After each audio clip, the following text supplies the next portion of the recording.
Good evening, ladies and gentlemen, and welcome to the December 8th meeting of the Falmouth Zoning Board of Appeals. I would just ask that everybody could take a moment and silence their cell phones. Just ask everyone to note that this meeting is in fact being taped by FCTV. I'd like to start by introducing members of the board. To my far right, the audience's left, is Jerry Patamus. He is an associate member. To your right is Frank Duffy. He is a full voting member.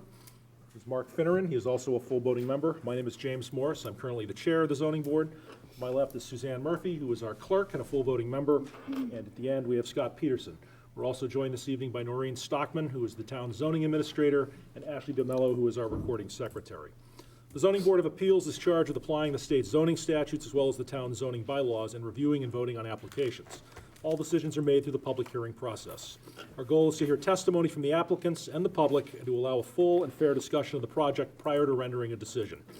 To begin each hearing, the clerk will read the public announcement for a hearing and read the pertinent information from the file. The applicant or the applicant's representative will then have 15 minutes to make a presentation. Time may be extended by vote of the board. The board will then question the applicant. Next, the public will be invited to comment. Public comment should be directed only at the project. Please refrain from making any derogatory statements. It can include an opinion in favor or opposition to a project or to ask a specific question about the project. Comments should be limited to 2 minutes. The chair will limit discussion in the interest of time if comments become repetitive. All members of the public wishing to speak should wait to be recognized by the chair and should come to the podium. Please state your name and address for the record. Please speak into the microphone. It does not amplify your voice, but it is provided for the benefit of the FCTV viewers. The board may continue a hearing to a future date and time. Otherwise, when the board is satisfied that they have enough information that has been presented, it will make a decision and the hearing will be closed. After a hearing is closed, no more testimony will be taken. The board shall discuss the proposal amongst themselves, then make a motion to approve or deny an application. The motion will be followed by a summary of key findings and conditions. The affirmative vote of 4 members, a supermajority, is required for the approval of special permits, variances, or appeals. A split vote, 3-2, is a failure to carry and would result in a denial. Any zoning board of appeals decision may be appealed as provided for in Mass General Laws, Chapter 40A, Section 17. First up on the agenda this evening is public comment. This public comment is directed towards any project that is not specifically listed on tonight's agenda. Does any member of the public wish to make public comment? Seeing none, we will move on to continuations. We have hearing 6522, Nika Development LLC, 259/263 Old Main Road, North Falmouth, requesting a special permit to raise the existing structures and construct 2 duplex buildings and 1 single-family dwelling on a combined parcel. I believe this is a request for a continuation for the applicant. Yes, Mr. Chair. For the record, Kevin Clower. This is a request for a continuance. We were before Historic this past week and received approval. We're going to planning on Tuesday. However, we wanted to wrap that process up before we come back before this board. So we would like to request a continuance to the next available date. Noreen, what do we have for dates? January 19th, 2023. 1/19/2023? Works for me. We do have a request for an extension. Would the board, how would the board like to act on the request for extension? Make a motion to continue to the 19th, January 19th. Is there a second? Seconded by Mark. Any discussion on the motion? All those in favor, please say aye. Aye. Opposed? Continue to January 19th, 2023.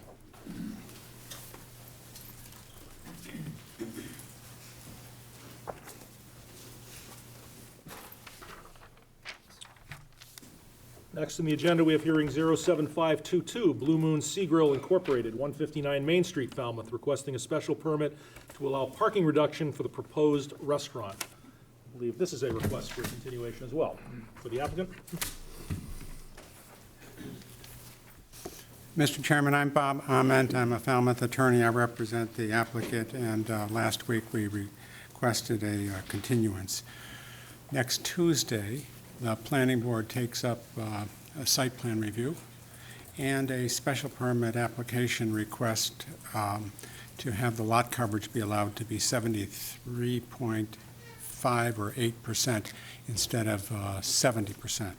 So we have those pending. We knew when this hearing tonight was scheduled that the planning board would be on for next week, but I thought it might be helpful for us to give an update about the process. But there has been progress made. The Historical Commission has issued a certificate of appropriateness, and there are other matters we could report on. But I thought it was more appropriate in thinking about it that we just continue until we have the decisions of the planning board. And staff suggested January 19th as a continuation date. It's still a good night. How would the board like to proceed on the request? Make a motion and continue till January 19th. Is there a second? Second. Discussion on the motion? All those in favor, please say aye. Aye. Opposed? Thank you very much. Granted. Mr. Ahmed, would you be so kind as to sign Sure. the request, please?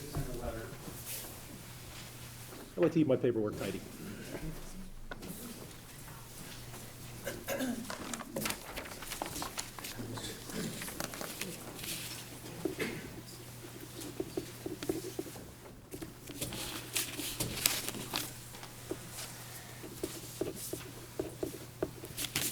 Thank you very much, sir.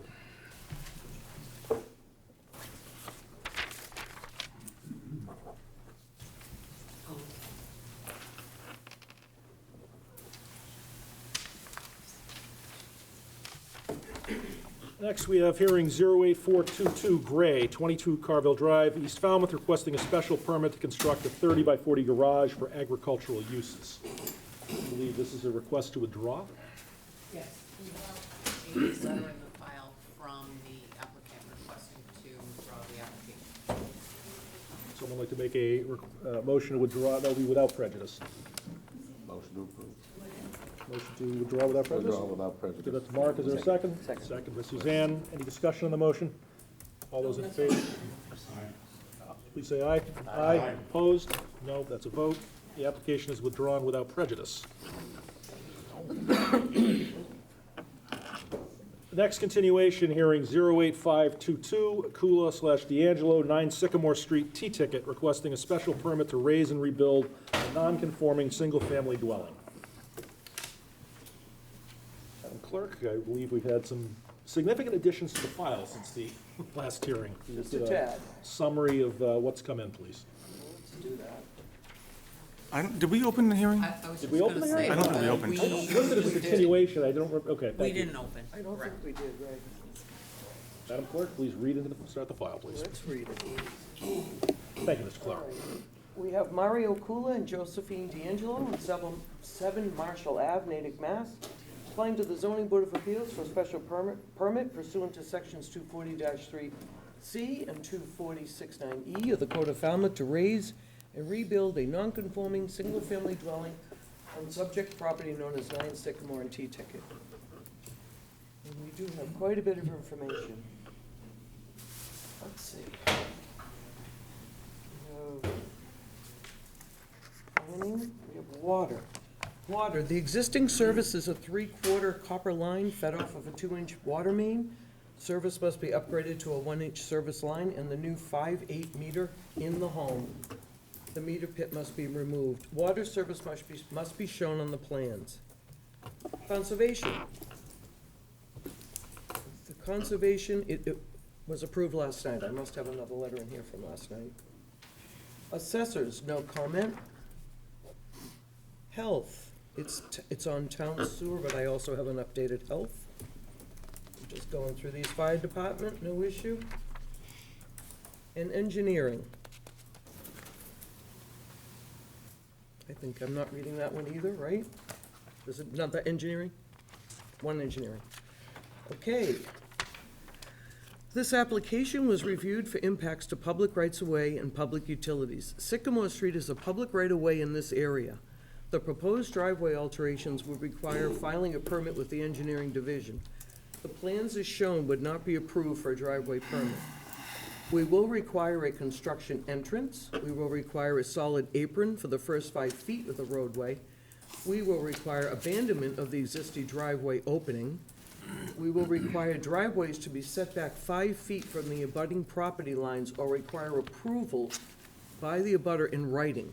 It isn't dimensioned, it may be 5 feet. The dimension would have to be added to the plan.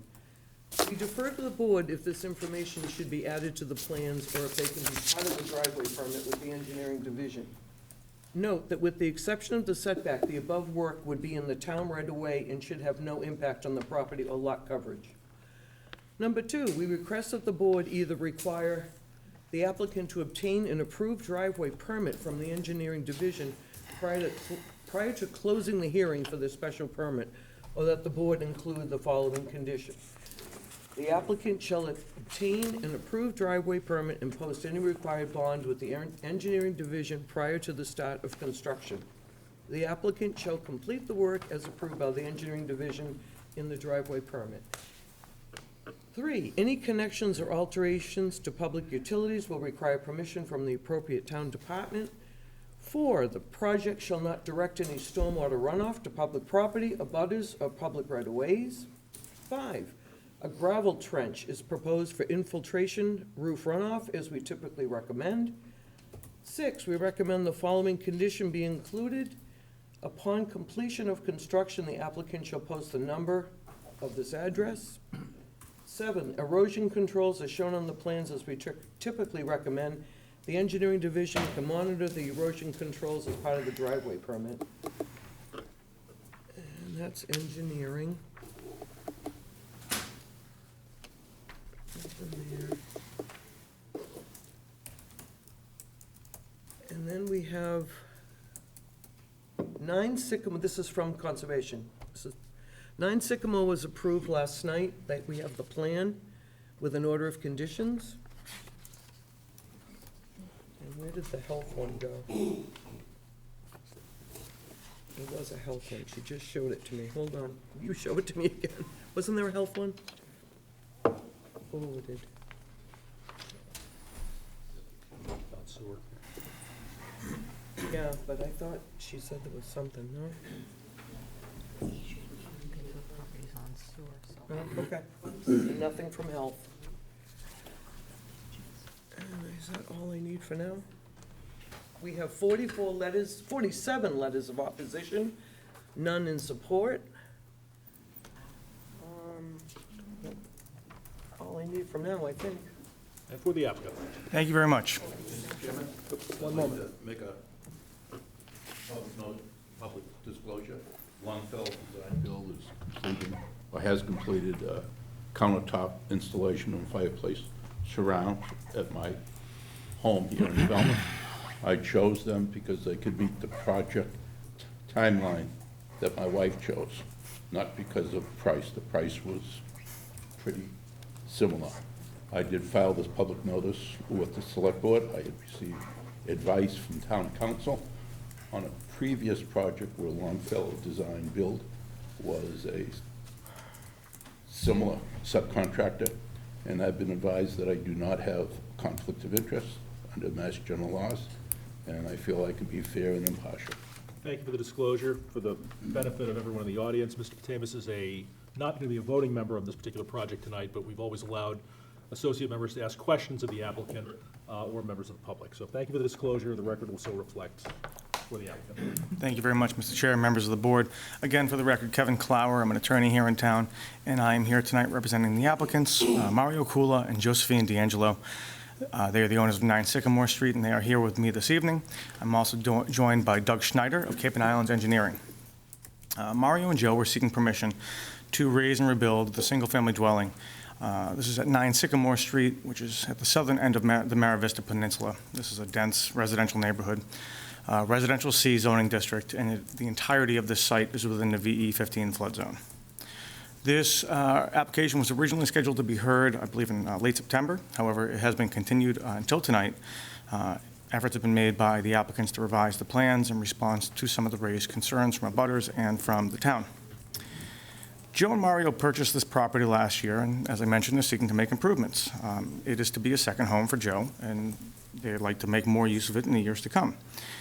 The dwelling is in need of significant repairs and upgrades, both cosmetic and structural.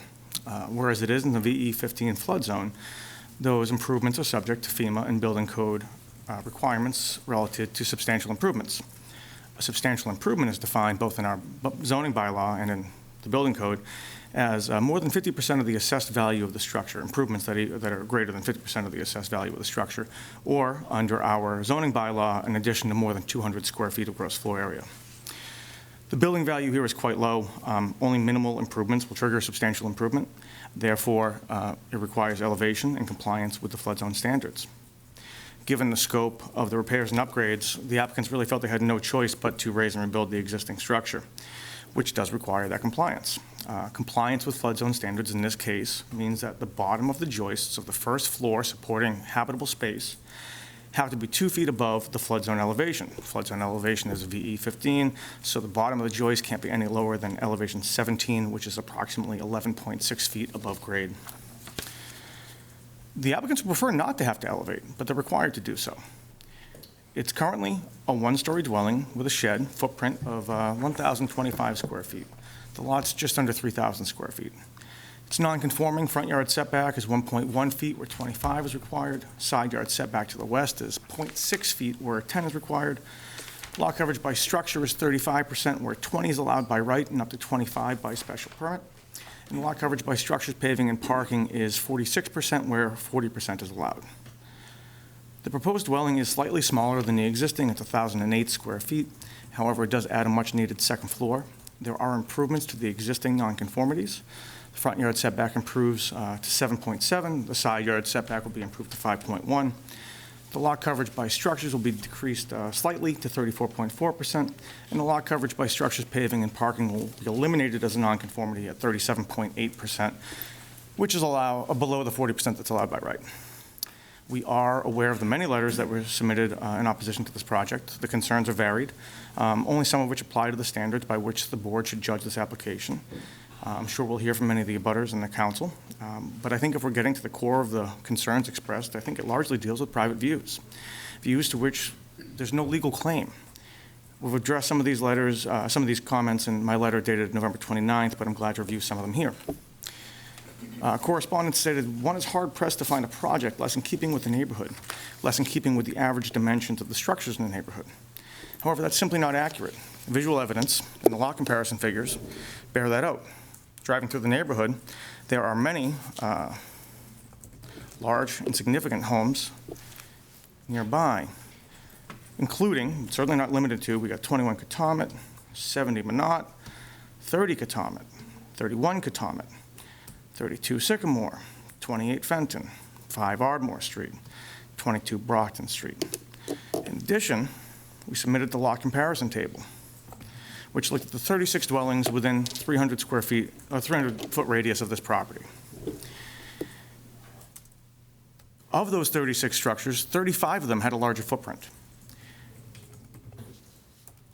We are 800 square feet below the average footprint of structures in the neighborhood, and we're within 80 square feet of the average gross floor area. This is very much in character with the neighborhood. The issue with the property is seemingly that it's elevated. It has to be elevated. It's required to be elevated. There was a reference to a 1986 ZBA decision, which didn't allow for a second story. However, much has changed in the past 36 years, including the VE 15 flood zone, which necessitates the elevation for a substantial improvement. Concom no longer allows for enclosure of elevated spaces in the velocity zone, so open pilings are really the only option that are available. In that situation, in that 1986 decision, the proposed second story was within inches of the property line. The current proposal includes improvements to the setbacks, which weren't present in that application. There was an allegation that the precedent the precedent of allowing this proposed building will forever change the character of the neighborhood. The applicant's proposal is not out of character. The only difference is that it's on pilings rather than at grade. I don't want to beat a dead horse here, but the elevation, the fact it's being elevated is required. It's happening all over town. It will continue to happen when even basic improvements are needed to aging properties. Beyond that, compliance with flood zone regulations should be encouraged. We shouldn't be punished for being the first ones on the street to do so. It was somehow alleged that the submission of revised plans was done in bad faith, that changes to the plans were calculated to cause delays, and the applicant showed a lack of cooperation and good faith. To be frank, I find this both preposterous and insulting. Nobody wants this to happen sooner than the applicants. The idea that they would cause continued delays is asinine.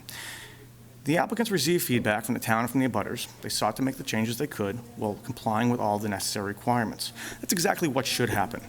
The changes to the plans required time and review, and a number of iterations of the plans were considered. These revisions have been made in an effort to address these concerns, and it's really telling that it appears no amount of changes will be sufficient. It's alleged that the proposal will have a negative impact on traffic and safety. It's going to be used in the same manner at present. It's a single-family dwelling. However, we're improving the setbacks, and for the first time, there'll be an opportunity to actually park on the property where there's virtually no existing on-site parking. It's been said that the proposal will increase runoff. There's a significant improvement to the runoff. All the runoff from this property will be contained on site, unlike at present. There's no on-site drainage presently. It's been said that the proposed deck will be the only rooftop deck in the area. There are many, many decks in this area, second, third floor balconies, rooftops. There's 2 within the immediate surrounding properties. We'll hear that this house is being used as a rental and that these are commercial investors. Whether it's used as a rental or not, the use remains a single-family property. It has no bearing on the merits of the application. The commercial investors are a mother and son. Regardless, they do intend to use this as a second home, and but will likely rent it periodically, the same as many owners in the area do. You'll hear that the terms of the mortgage prohibit them from using it themselves. It doesn't matter, but the purchase money mortgage was a 1-year term. That's going to be refinanced. But more importantly, it has no significance on the bearing on the application. Some of the letters state it more clearly than others, but it boils down to private views, which will be impacted. But that's true of any structure that comes into compliance. Private views are not protected by the zoning bylaw. In case after case, this board has taken the position that they do not protect private view rights. As I stated, the applicants did make efforts to respond to these concerns. The proposed side yard setback increased from 1.5 feet to 5.1 feet. The gross floor area was reduced. A half-story attic was removed. Unfortunately, there wasn't much change to the ridge line as a result of the removal of that attic because of an error in the first floor calculation on the original plans. This proposal requires a special permit from this board under sections 243C and 24069E. Under 243C, alterations to non-conforming structures may be allowed, provided the board finds that it's not substantially more detrimental. And you're asked to consider the standards of 24216 and whether or not they're creating any new dimensional nonconformities, impairing views and vistas, and reasonably conforming to the neighborhood. Under 24069E, lot coverage by structure exceeding 20% is allowed, and the board is asked to consider size and height of the structure relative to the average size and height of structures in the neighborhood, the effect of shadow, views and vistas from public ways, and the effect of nitrogen on coastal embayments. This application improves the existing nonconformities. As I mentioned, the front yard setback's improved from 1.1 to 7.7. Side yard is improved from 0.6 to 5.1. The lot coverage by structure is improved, and the lot coverage by structures, paving, and parking is eliminated as a nonconformity. Regarding the lot coverage, I also think it's worth noting that until 2002, in the residential C zoning district, lot coverage by structures of up to 35% was allowed by right, and lot coverage by structures, paving, and parking of up to 50% was allowed by right.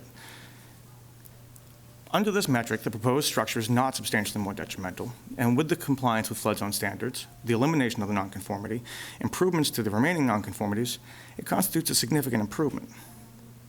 With regards to the standards of 24069E, as to shadow and effect on views, it's clear that this is a larger, more visible structure, and it will create some additional shadowing. However, views and vistas are judged from public ways and are not intended to protect private view rights. There are no view easements over this property. No one has a legal right to the space above this property to the view over this house. These are factors for the boards to consider, but are not determinative in and of themselves. While the bedrooms do increase from 2 to 3, there's no negative effect on nitrogen because it is on sewer, which allows for 4 bedrooms by right. Earlier, I spoke to the size and height of the structure. To reiterate, we looked at 36 properties, 35 larger footprints, 800 square feet less than the average footprint, and almost exactly the average gross floor area, 80 feet over the average gross floor area. It's very much in character with the neighborhood.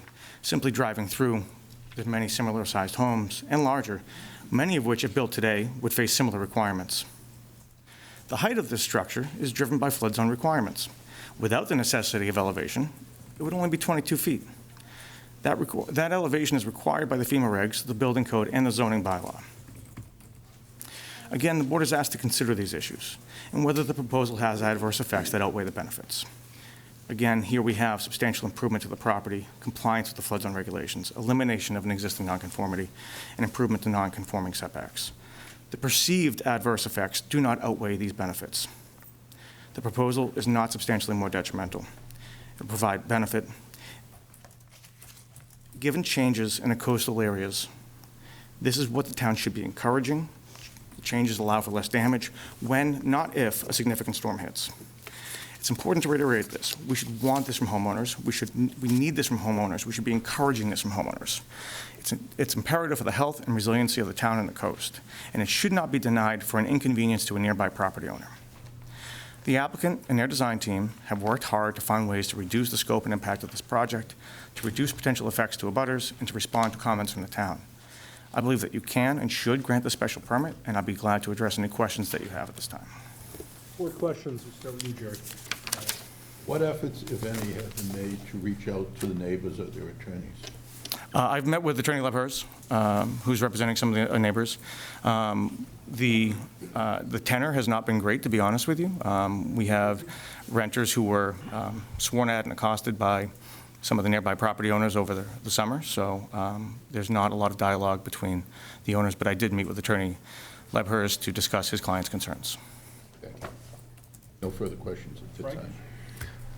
Mr. Chairman, I don't have any questions at this point, but I may later. Some of this material has been distributed. I'm just seeing for the first time,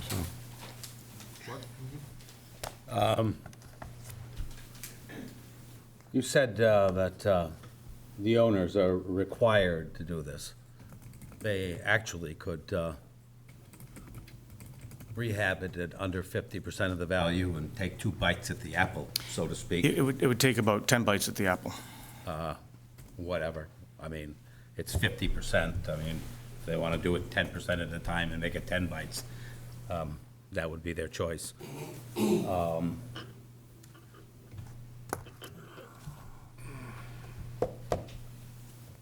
mean, you're a lawyer. There's an axiom, whatever, caveat emptor.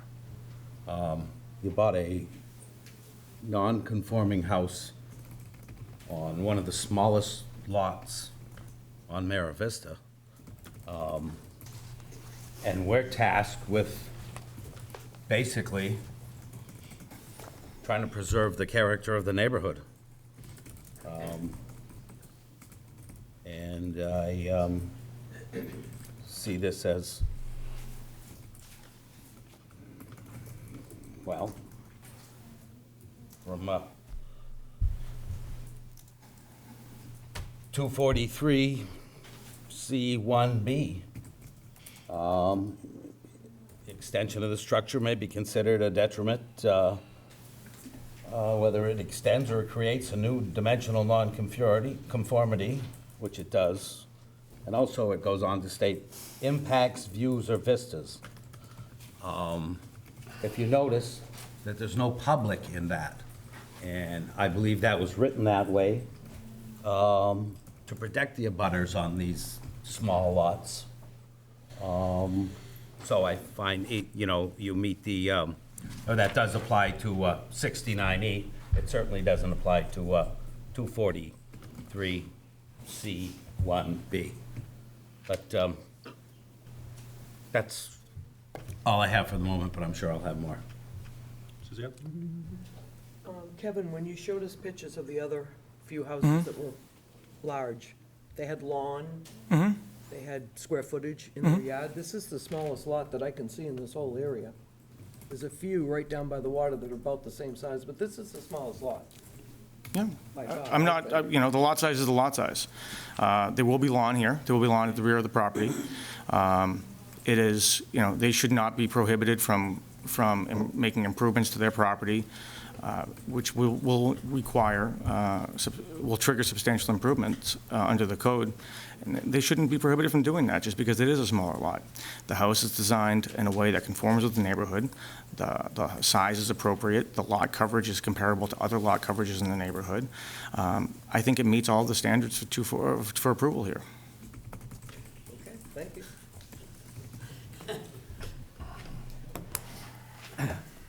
No, it's a difficult one, and we'll have to hear from the abutters and others. It's hard when, as you mentioned, Attorney Clower, where you have a federal standard of which they're trying to adhere to, and you have abutters, and to some of Mark and Suzanne's issues, it's a tough lot, it's small, and to be the first one to kind of potentially move in this direction makes it tremendously difficult for the abutters. So I think I'd like to hear the abutters and what they have to say, and then we'll move forward after that. I'm gonna wait till after public comment. I have some concerns and questions. I think a lot of them are gonna be reiterated by some of the abutters, so. We'll turn this over to public comment.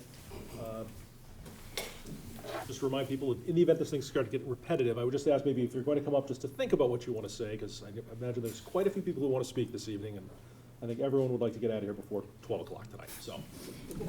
Mr. Leverhurst, I see you rising.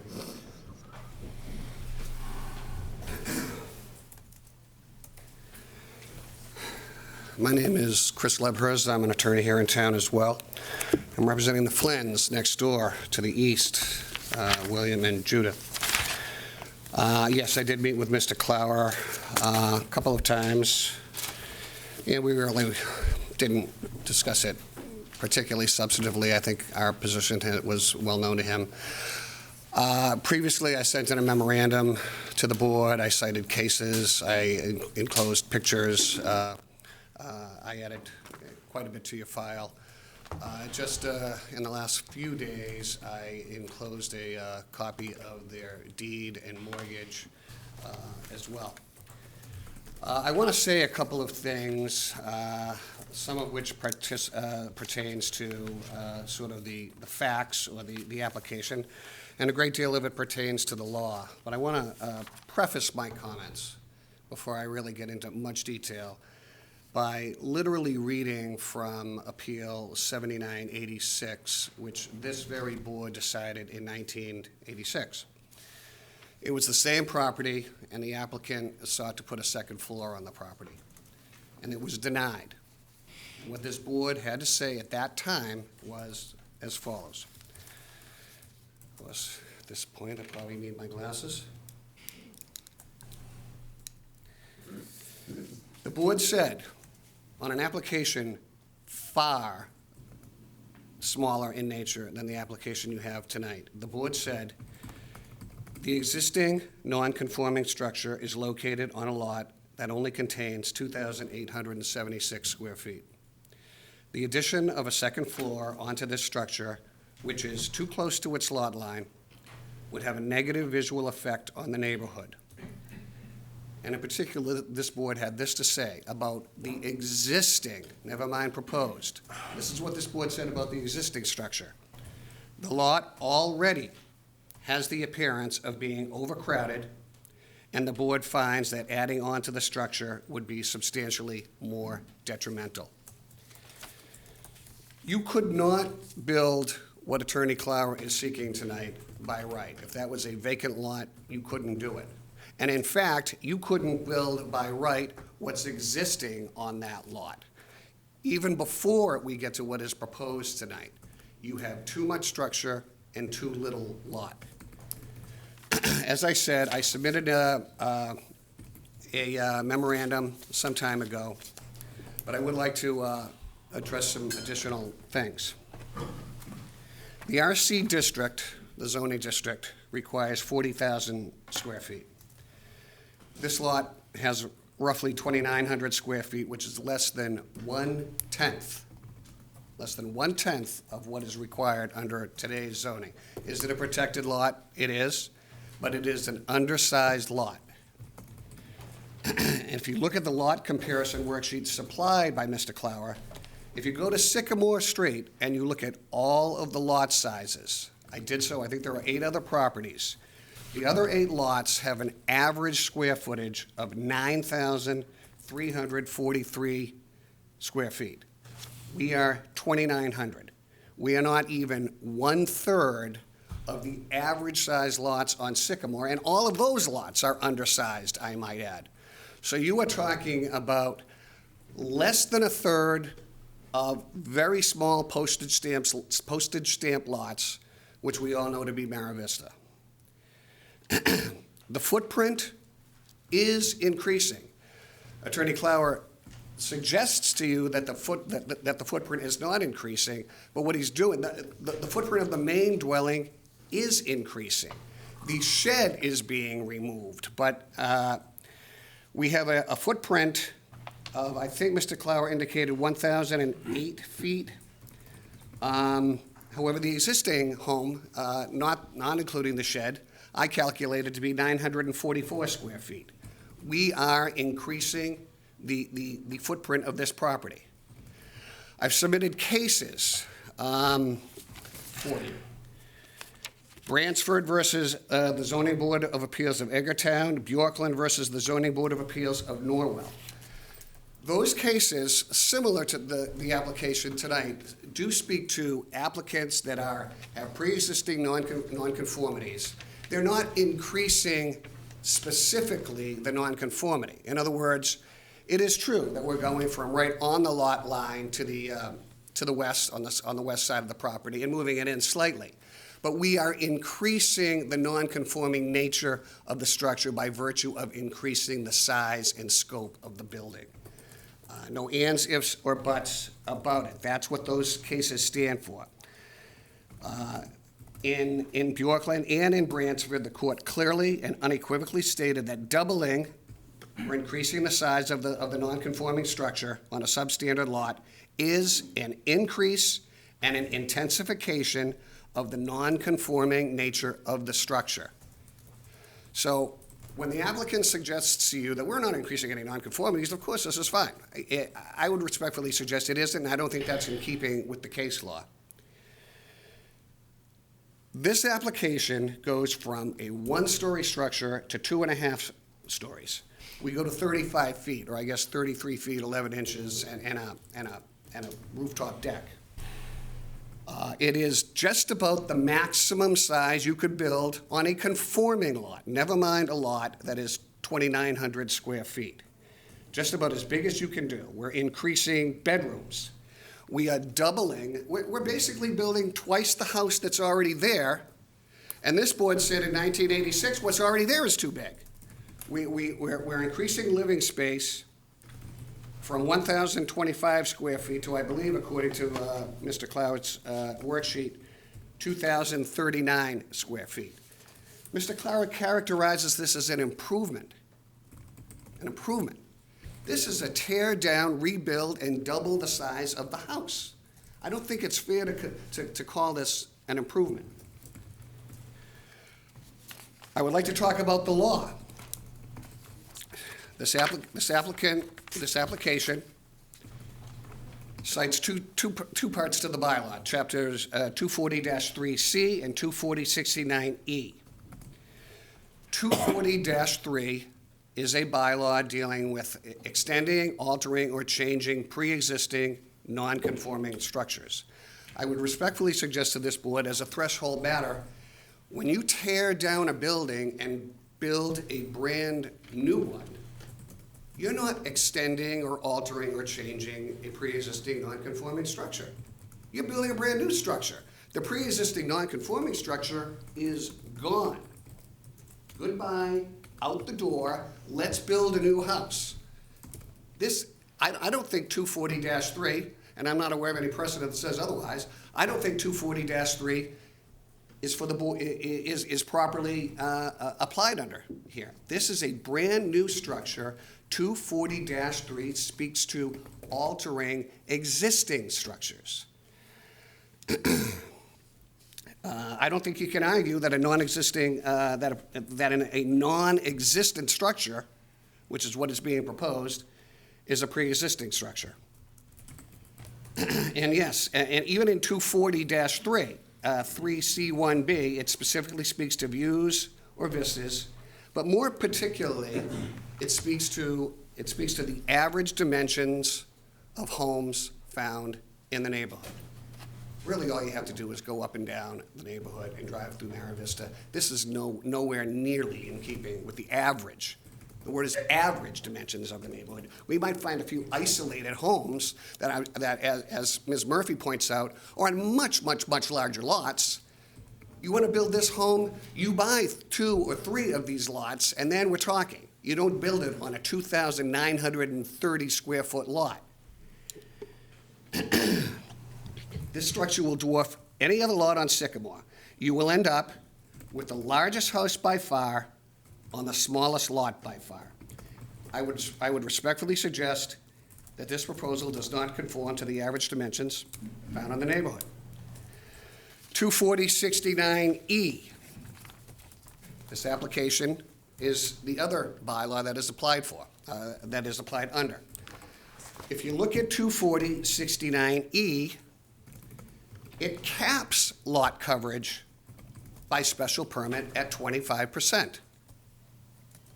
25% is the maximum. You can apply for a special permit and get up to 25%.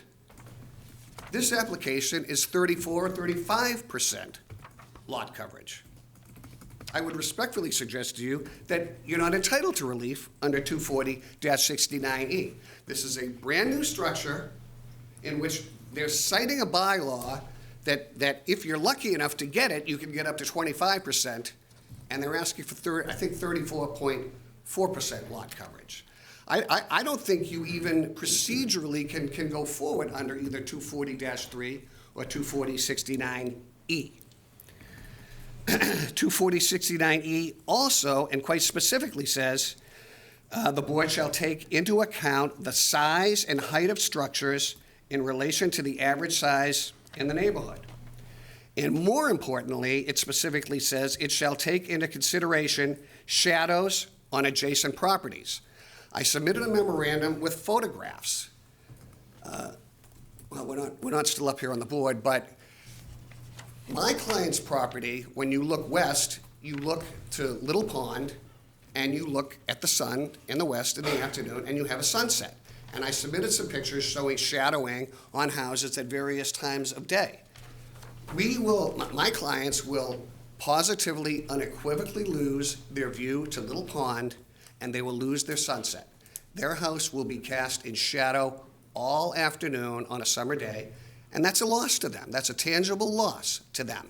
And that's exactly what the bylaw speaks to. I didn't write the bylaw, somebody else wrote it, but they said in a situation like this, the board shall, and it's mandatory language, not discretionary language, shall take into consideration shadows on adjacent properties. My brother continues to speak to views and vistas from the neighborhood as if the abutters and the other property owners, their views don't matter. I don't read the bylaw that way. While there is language to that effect in 243, the language of 240-216, which Mr. Finneran points out, is specifically different in language. It simply says neighborhood views, it says views and vistas. It doesn't limit it to the neighborhood views and vistas. It just says views and vistas in general. It's very different language. Of course, what we are looking at by way of the neighborhood, which includes the neighbors, is what we are talking about here. Views and vistas. 240-216 speaks to the adequacy of the site. Can you imagine a site less adequate? 2,900 square feet. The neighborhood visual character. This is completely out of character with the neighborhood, including views and vistas. Talks in terms of the suitability of the site. You don't have it here. But I don't think the board can ignore its own precedent. Its own precedent. It was a Clark Appeal 7986, which I prefaced my comments. I was going to save it for the last hurrah here tonight, but I got it out of the gun a little quicker than I intended to. This is already an overbuilt lot. Already. And this board stated just that in 1986. We are now, although I can't say that the footprint is increasing dramatically, it is increasing a little bit, but not dramatically, but it is going up in size and scale astronomically. You are going from living space of 1,025 square feet to 2,039 square feet. We are increasing bedrooms. This is not a home improvement project. This is a tear down and build a brand-new, larger home. This is the McMansion that people talk about. It's exactly what it is. And this is the smallest lot imaginable. It's the smallest lot on Sycamore. I believe, if I can just quickly check my notes one last time, in Mr. Clower's worksheet of lot comparisons, bear with me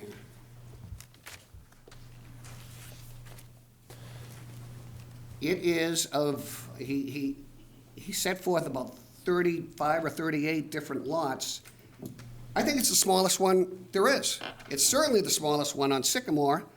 I can't find, excuse me, 5 Ardmore Street is 2,500 feet. Other than that, there's about 30 other lots that are significantly larger. And as I told you already, Sycamore Street, the average lot size is over 9,000 square feet. So at the end of the day, what are we really looking at here? We're looking at an applicant who is seeking to overbuild this property. Overbuild this property. Now, I did submit, and Mr. Clower is correct from a zoning perspective, I did submit a deed and a mortgage, and I did so for a reason. And Mr. Clower beat me to the punch tonight, but there is a commercial mortgage on this property. And the very language of that mortgage.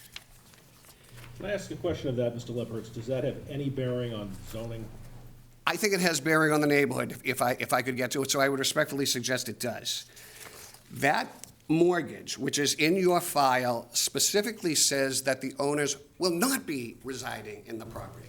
Now, Mr. Clower says that, well, they're gonna reside there, but you know what? He very quickly says, yeah, we're gonna rent it out too, that's what people do. This is a fix and flip and rent out. This is a commercial project you have before you tonight. That's what you have. If you look at the mortgage that I submitted to this board, it very specifically says the loan proceeds are gonna be used for commercial purposes. The applicants are not gonna be residing in the premises. And it's the very same applicants you have before you tonight. So you're in a situation where they're just simply asking for too much. I can cite bylaws, I can cite structures around town and lots and this and that, but I'm really gonna ask the board to just very simply use common sense. This structure couldn't be built by right on a non-conforming lot. You cannot tear this down and build it, so they have to come in under 240-3, but they're not extending or altering or changing the existing structure. This is a brand-new structure, and you couldn't build this structure as a matter of right. I don't see how they're even properly before the board under either 243 or 240-69. So I know that there are other people tonight that are probably going to speak to the same issues, but that's the biggest thing we have going, and that's the biggest problem with this site. And it's the one issue that Mr. Clower really didn't address in very strong terms, the size of the lot. We see postage stamp lots over in Mara Vista. This is a fraction of a postage stamp lot. This house is not in keeping with the neighborhood. I think just about everyone in the audience is going to tell you the same thing. I don't think it's properly before the board, and I think it should be denied. Do you have any questions for me? What I'm going to do, first of all, Mr. Clower, I'll give you the opportunity to respond. I gave Mr. Leverett a little bit leeway in terms of time. What I'd like to do is hear from public comment from other members of the public who are present, and we can circle back to the attorneys. Other public comment from members who are here. Sir. Thank you, Mr. Leverett.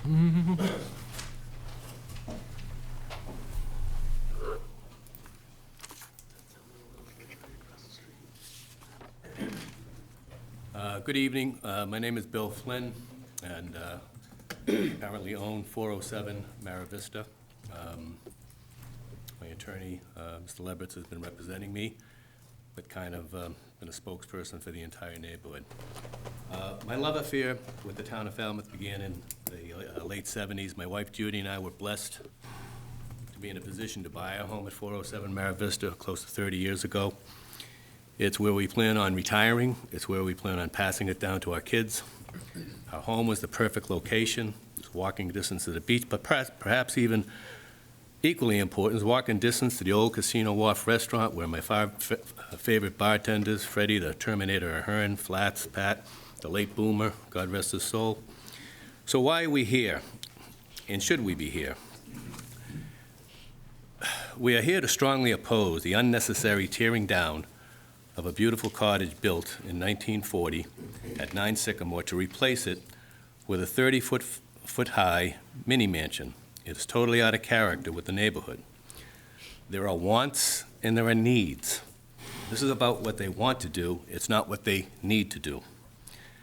In Mr. Clower's brief, page 2, paragraph 2, he states the home is in need of repairs and upgrades, both cosmetic and structural.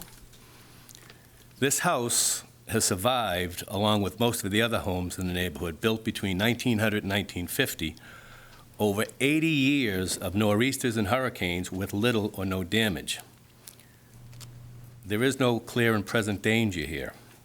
Again, there are wants and there are needs. Page 2 of Mr. Clower's paragraph 3 states, this is not a situation that the owners seek to build an elevated house of this height in order to make basic upgrades. They are required to. They are not required to do anything. These so-called basic upgrades at a potential cost of $600,000 to $700,000, these are basic upgrades. Again, there are wants and there are needs. Page 2, paragraph 4, Mr. Clower states, the applicants became aware of an organized effort to oppose the project. That organized effort, for the record, is called the neighborhood. Also on page 2, paragraph 4, Mr. Clower states that he met with Attorney Lebritz to better understand the concerns of the neighbors and my wife and I, and that his clients revised the plans in an effort to respond to some of those concerns. So they lowered the house, they lowered the height roughly from 34 feet 5 inches to 33 feet 11 3/4 inches, and decided to add a roof deck. That's how they were helping this whole situation out. Page 3, paragraph, last sentence. Mr. Clower states that the applicants should not be punished simply for being the first to do so on the street. This is a cottage. It was meant to be a cottage. It was purchased only 9 months ago, knowing it was a cottage, with every intention from the very beginning to tear it down. We don't believe they have stayed there, not even one night. In fact, we believe they're not allowed to stay in that cottage. So why are we here? We're here to protect the very fabric of the neighborhood and to prevent this investment wrecking ball from destroying the neighborhood. So who is being punished? All these good neighbors have dragged themselves through seemingly endless process of delays and continued hearings, who have paid taxes for years, many who are here tonight and many who could not make it. These are the people who have been punished. We urge you to deny this application. The size and scope of this project, as proposed, does not conform to the character of the neighborhood. If allowed, it would be a precedent, would change the character of this neighborhood forever. I thank you for your time. Other comments? Sir?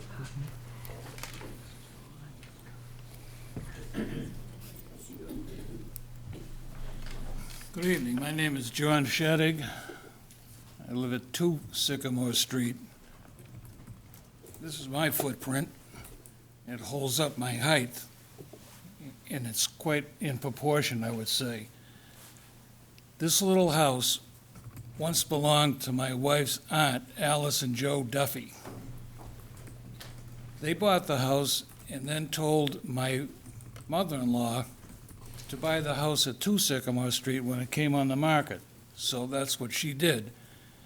And she bought it the year before we got married, in 1967. So we've been there for over 50 years, raised the family there, enjoyed it in the summers, made improvements, kept the property up. And I think America's a great country to live in, and you should be able to do what you want with your money. But common sense needs to apply here. If you have over $1 million to spend on a project, you would think you would start not to build on a postage stamp with that sort of an investment. But I'm not a banker, and I'm not a lawyer, and I'm not a smooth talker, but my grandfather and my uncle built houses. And if you think they would have built a house like this on that chunk of land, they'd take me out back and shoot me first. End of my discussion. Thank you. The public comment. Very good.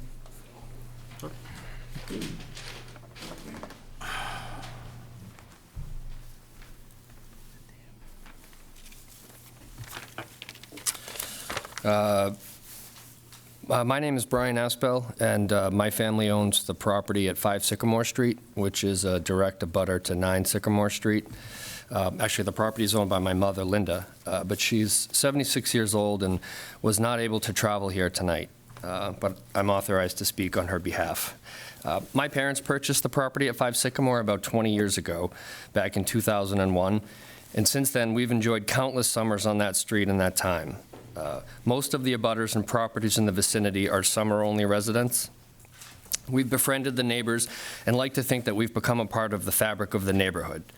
We knew the former owners of 9 Sycamore, and we understand that they had to sell the property due to unfortunate circumstances, but I guess that's what happens in neighborhoods. People come and go over the years for a variety of reasons.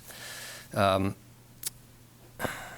was some trepidation at first in the neighborhood when word got out that the new owners of 9 Sycamore wanted to tear the house down and rebuild.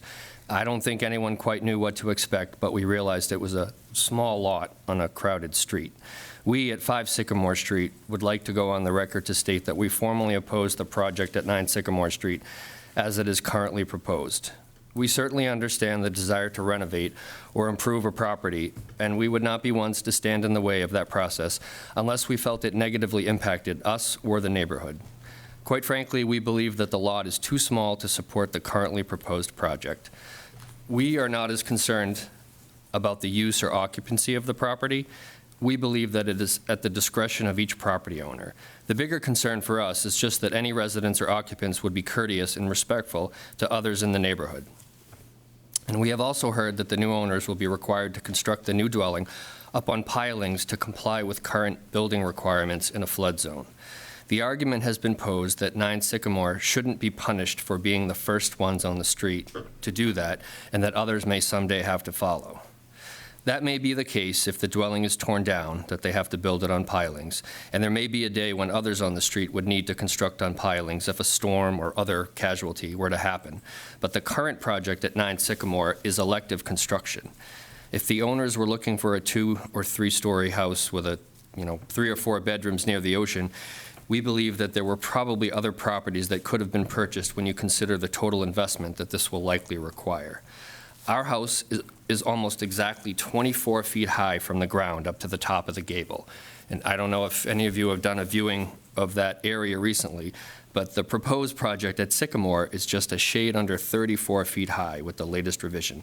That's a full 10 feet higher on a significantly smaller lot, and we don't think the current lot can support a structure of that height or overall size, given the neighborhood.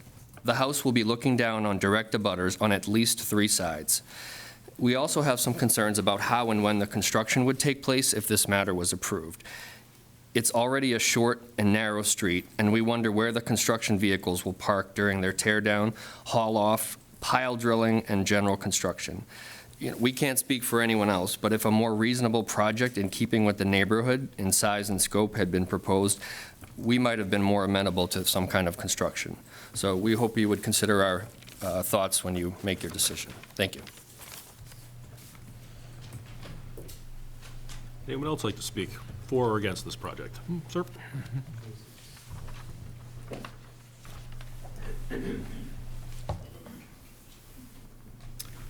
Hi, good evening. I'm Steve Galuli. We're the residents at number 10 Sycamore Street. Like the Shaddocks, we've been on Sycamore Street for over 50 years. My father started coming to Falmouth in 1938. I didn't come till 1967. I wasn't born until 1966. I learned to swim here. I learned to sail here. I learned to row a boat here. I used to mow the Shaddocks' lawn when I was growing up as a summer job. This house is out of character with the neighborhood. It's a non-conforming structure. I don't understand how the board could consider, when in other parts of this town you've denied non-conforming structures on non-conforming lots, I don't see how this could be considered. It would damage the views of the neighborhood. It would damage the character of the neighborhood. It would be detrimental to our neighborhood. There are more modest options available for a residential structure like this to be improved. That's certainly every owner of a home has the right to do what they can with their home to make it comfortable. But this is out of character with the neighborhood, and my family is opposed to this application. Thank you.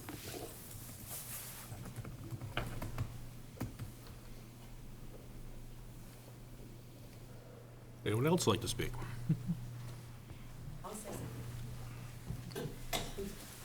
Hi, I'm Laura Pilcher. I live at 24 Fenton. I'm not a direct abutter, but I've been in the neighborhood for 16 years with my husband.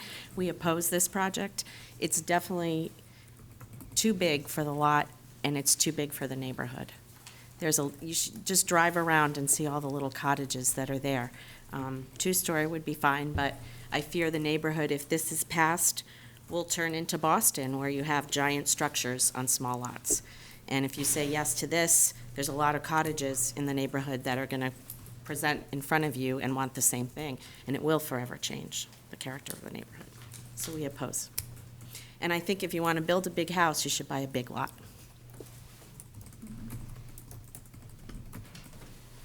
Anyone else? Mr. Clower, I'll give you a few minutes if you'd like to address some of the concerns of the neighbors, and then we'll go back to board questions. Sir. So, Attorney Lebher has referred to some cases that were submitted, and I addressed those in the correspondence that I sent to the board on November 29th. However, what those cases stand for is the premise that construction of a home on a non-conforming lot is not by right. It requires a special permit, which is why we're here tonight. We acknowledge it requires a special permit. No one's proposing that this is a by right construction, and that's what those cases hold. And this board has held time and again that 243C allows for the raising and reconstruction of a home. I can't begin to guess how many raise and reconstructions we've approved under 243C just in the last 10 years that I've been here. Similarly, the board's held time and again that views and vistas, the concern of views and vistas does not apply to public viewing rights. I hear a constant refrain from a former chair named Matt McNamara asking, is there a view easement? Is there a view easement? Is there a view easement? And the answer to that question is no. There was no view easement held by any of the abutting properties. We provided proof, both photograph and lot comparison figures relative to the size and dimensions of the structures in the neighborhood. What we've been provided with is insinuation, but I think, again, we've provided evidence that the board routinely requires, and it shows that this is in character with the size and scope of homes in the neighborhood. The difference is that it's elevated. There was a statement that a two-story home would be allowed, but a two-story, adding an addition of a second story to this home is not allowed without triggering substantial improvement under both the zoning bylaw and the FEMA guidelines. Attorney Lebher has had some comments relative to whether or not we could apply into 240-69E. Historically, we would apply for this simply under 243C, and that's how we always handled it, because unless you were coming down to below 25%, we felt it was just a change to a nonconformity. However, this board over the last few years has begun requiring that these applications include 240-69E, even when the lot coverage does exceed 25%, if the existing lot coverage is over 25%. There were comments about the shadow. We acknowledge that there will be shadows. We would prefer to simply add a second story to this, but that is not permissible in this circumstance. It requires a substantial improvement. As to the suitability of the site, it's the same use as at present. It's a single-family home. However, elevating it actually improves the site because it allows for parking on site. It allows for better water flow on site. It allows for drainage on site. There was a comment that this couldn't be built by right on the lot if it was constructed today. I think that is true for nearly every lot south of 28. None of those homes could be built today on those lot sizes, but they are, and we allow for alteration of those homes pursuant to 243C. When I met with Attorney Lebhers, I was told that removal of the half-story attic probably satisfied his clients, and they'd probably be okay with that. That's clear that wasn't the case, because we removed the half-story attic. And I think it's important to note that whether someone's lived in town for 9 months, or owned a property in town for 9 months, or 9 years, or 40 years, they're entitled to the same rights. Applicants, you know, we had the abutters talking about how much they've enjoyed the homes they have on this street, and how much they've enjoyed becoming part of the town and part of the community, and that's what these applicants are looking to do. There was a comment that 5 Sycamore is 24 feet high. The house, not accounting for the elevation, is 22 feet high. This is in line with the neighborhood. The difference is it requires elevation and pilings. Any project that triggers a substantial improvement, which does not take much, a bathroom refit these days costs $50,000. Anything that triggers a substantial improvement, which is almost any improvement to this property, is going to require elevating this house. And even if this existing house was taken and put up on stilts, I think we'd be looking at the same exact questions and concerns. There was some citation to the 1986 special permit. I've differentiated that. That was the addition of a second story on the lot line. This is being moved back. There are different concerns and considerations that we did not have in 1986 that we have today. I think that's the comments I wanted to bring forth. You know, this board routinely allows for raising and reconstruction of non-conforming homes on non-conforming properties. I've seen a number of approvals for lots of similar sizes. This is, the applicants are looking to do the same thing as everyone else. They want to be able to enjoy their property. They want to be able to make improvements to their property. Those improvements are going to require an elevation of the home. This is coming. This is the nature of living in a coastal community. And again, we should be encouraging this, not discouraging it. And we shouldn't impede their ability to do so because of the inconvenience of a neighbor losing their view. Thank you, Mr. Clare. Frank, do you have any follow-up questions that you would indicate you want to ask them after public comment? No, not at the present time, Mr. Chairman. Does the board have any follow-up questions they'd like to make? One moment, sir. No. Do you have a follow-up comment? Question. Could you just go to the podium, sir, and just ask your question there so that the people in TV land can hear what's being said? Thank you. Just a question for you, basically. The pictures that you showed before of the non-conforming structures, what were the size of the lots they were on, and were they year-round residents or rental property? So the lot comparison worksheet we submitted does show the lot size. 5 Ardmore was one of the lots that we showed, and that is on a smaller lot. However, many of these homes have similar lot coverage comparisons. Whether it's a rental or a single-family home, I don't think makes any difference relative to the application under this bylaw. The applicants have rented this property in the past. They will likely continue to rent it for some portion of time in the future, but they do intend to use this as a second home for themselves. And again, whether or not someone is renting a property has absolutely no bearing on the merits of the application. Mr. Chairman, I haven't been here that long, but every other presentation, they've shown on the screen a rendering of the proposed structure. It didn't happen here, is that? I did have it up earlier, Frank. I just, we were on the site plan, so I didn't. Would you like to see it? Yeah, I think the people here might like to see it, and perhaps the people at home, see what we're talking about.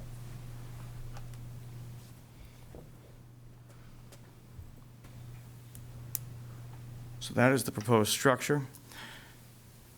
I also had a rendering prepared to show relatively what the structure would look like on grade without the necessary pilings. That's not what we're proposing, but I think it's important to understand the requirements that are being imposed on the applicant in this case.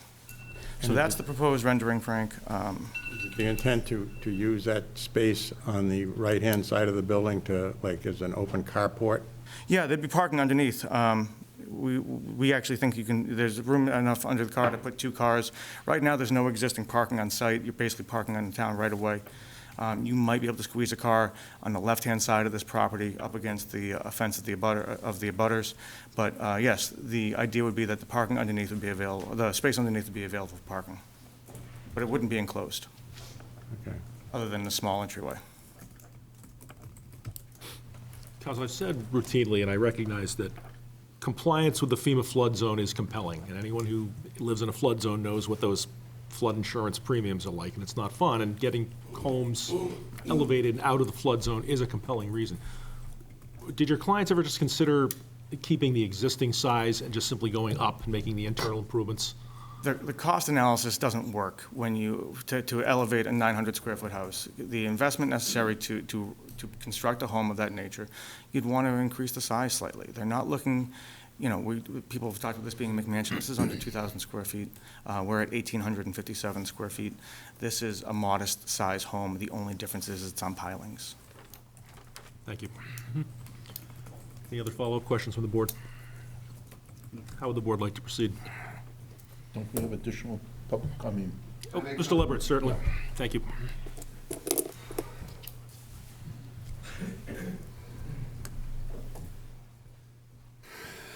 I'm going to just beat a dead horse just a little bit. Mr. Clower refers to this project as almost as if it's just a home improvement project. I don't think that's fair. This is tearing down a home and erecting an entirely new home. This is not some home improvement project. This is a project that is more than doubling the height of the structure. Darn near close to, if not tripling, the height of the structure. The living area is being doubled, okay? Now, Mr. Clower just made a comment that, well, this board, allows this kind of thing under 240-3. I don't know that it does or it doesn't. I know when I was on this board years ago, it didn't. We didn't allow you to tear down a building and then come back in with an entirely new building and say, this is really an extension or an alteration or a change to the old building. All you have to do is read the bylaw. Never mind what the lawyers are saying, never mind what I'm saying. Read the bylaw for yourself, and in fact, I will. Pre-existing non-conforming structures or uses may be extended, altered, or changed only by special permit from the Board of Appeals. Any such change, extension, or alteration shall not be substantially more detrimental to the neighborhood than the existing non-conforming use or structure. That bylaw speaks to existing non-conforming structures. What is being proposed tonight is a brand-new structure. So what he refers to in a sort of an illusory manner about, well, you do this and you do that, and it's not okay. The language of the bylaw is the language of the bylaw, and the language of the bylaw is what protects everybody in this audience. Mr. Clower, again, speaks to these cases that I cite, and he makes light of them. And I'm just going to comment on them again.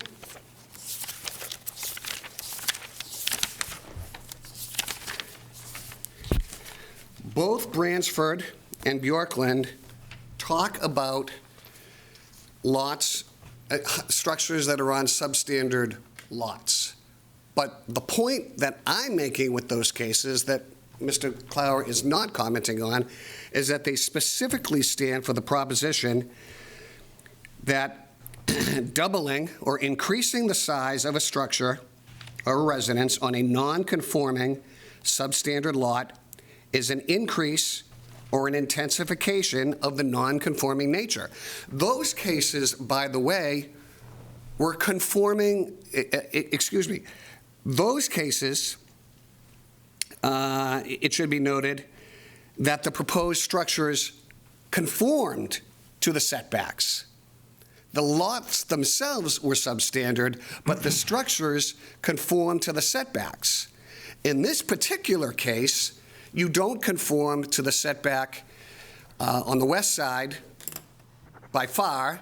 You don't conform to the front yard setback by far, and even on the east side, where my clients are located, you just make it 10 feet, the bare minimum. Those cases stand for the proposition that if the lot itself is substandard and you're increasing the size of the structure, that is an intensification of a non-conforming use. And those were the very reasons, I might add, why the applications in those cases were denied. Even more so in this particular case, you don't even meet setbacks. You have a substandard lot, you don't meet setbacks, and by the way, on lot coverage, you're not even close. Not even close. On setbacks, you're not even close. And this board addressed it in 1986. There's already too much on the lot. This is bigger, it's taller, it's not in keeping, it should be denied. Would the board like to proceed? Could I ask Discussion? a Jerry, go ahead. question? I went back and we read 240-3C. It refers to structures and uses. The structure is being demolished and rebuilt. But the use is the same as a residential. It's still residential. Am I understanding this? You said this doesn't apply. They're not changing the use. They are changing. Well, no, it's a residential lot, it's a residential use. Of course, that's not being So changed. this section applies, could apply. They're not asking to change the use. They're Okay. relying on 240-3 relative to the language that speaks to structure. Okay, that's okay. That, unless Mr. Clower disagrees with me. We're talking about a structure here tonight. Okay. Nobody disagrees that the residential use is allowed. Thank But we certainly disagree that whether or not this structure is allowed. Thank you. Board like to have some discussion before we do anything? Yes. Of course. Start with you, Scott. Okay. It is very difficult here. Clearly, we agree that everybody in town all have the same rights as homeowners, whether you've been here for a day or 80. FEMA impact here is tough. By elevating the structure 11 feet is one of the biggest issues that I think we've heard here this evening. It does affect shadowing, of which I personally don't like, and I don't think should impact butters. It also probably will impair views and vistas, which again, I don't think that's something the board should, in my opinion, support. The bulking impacts on a very small lot, it's tough here. You've gone up to almost the limit that we have in the bylaw. And then ultimately, for me, the 1986 decision does bear some weight from my perspective. So I'm struggling to see how, that I would like to, approve this. But I really do feel for the applicant because of the FEMA impact and what that does to the ridge height and what they can do on this lot. Suzanne? I'm pretty much in agreement with Scott. I think the lot is much too small for this. And I do agree with the 86 decision too. Not agree with it, but it impacts my decision too. That's all So, I have. as I've indicated before, FEMA flood compliance is a compelling issue living in a coastal community. And if an applicant had come before us, or if this project had come before us, essentially trying to rebuild or reconstruct something very similar to what's on the lot right now, and with the only addition is coming into compliance with the FEMA requirements, I would be much more sympathetic. But unfortunately, we're seeing some of these applications where, and I certainly can understand the argument, Mr. Clower, that it's not economically feasible, where they want a expansion, but I just think this, as proposed, would affect detrimentally the visual characteristics of the neighborhood. I'm not considering a view easement. I just think it's too much building on a very, very small lot.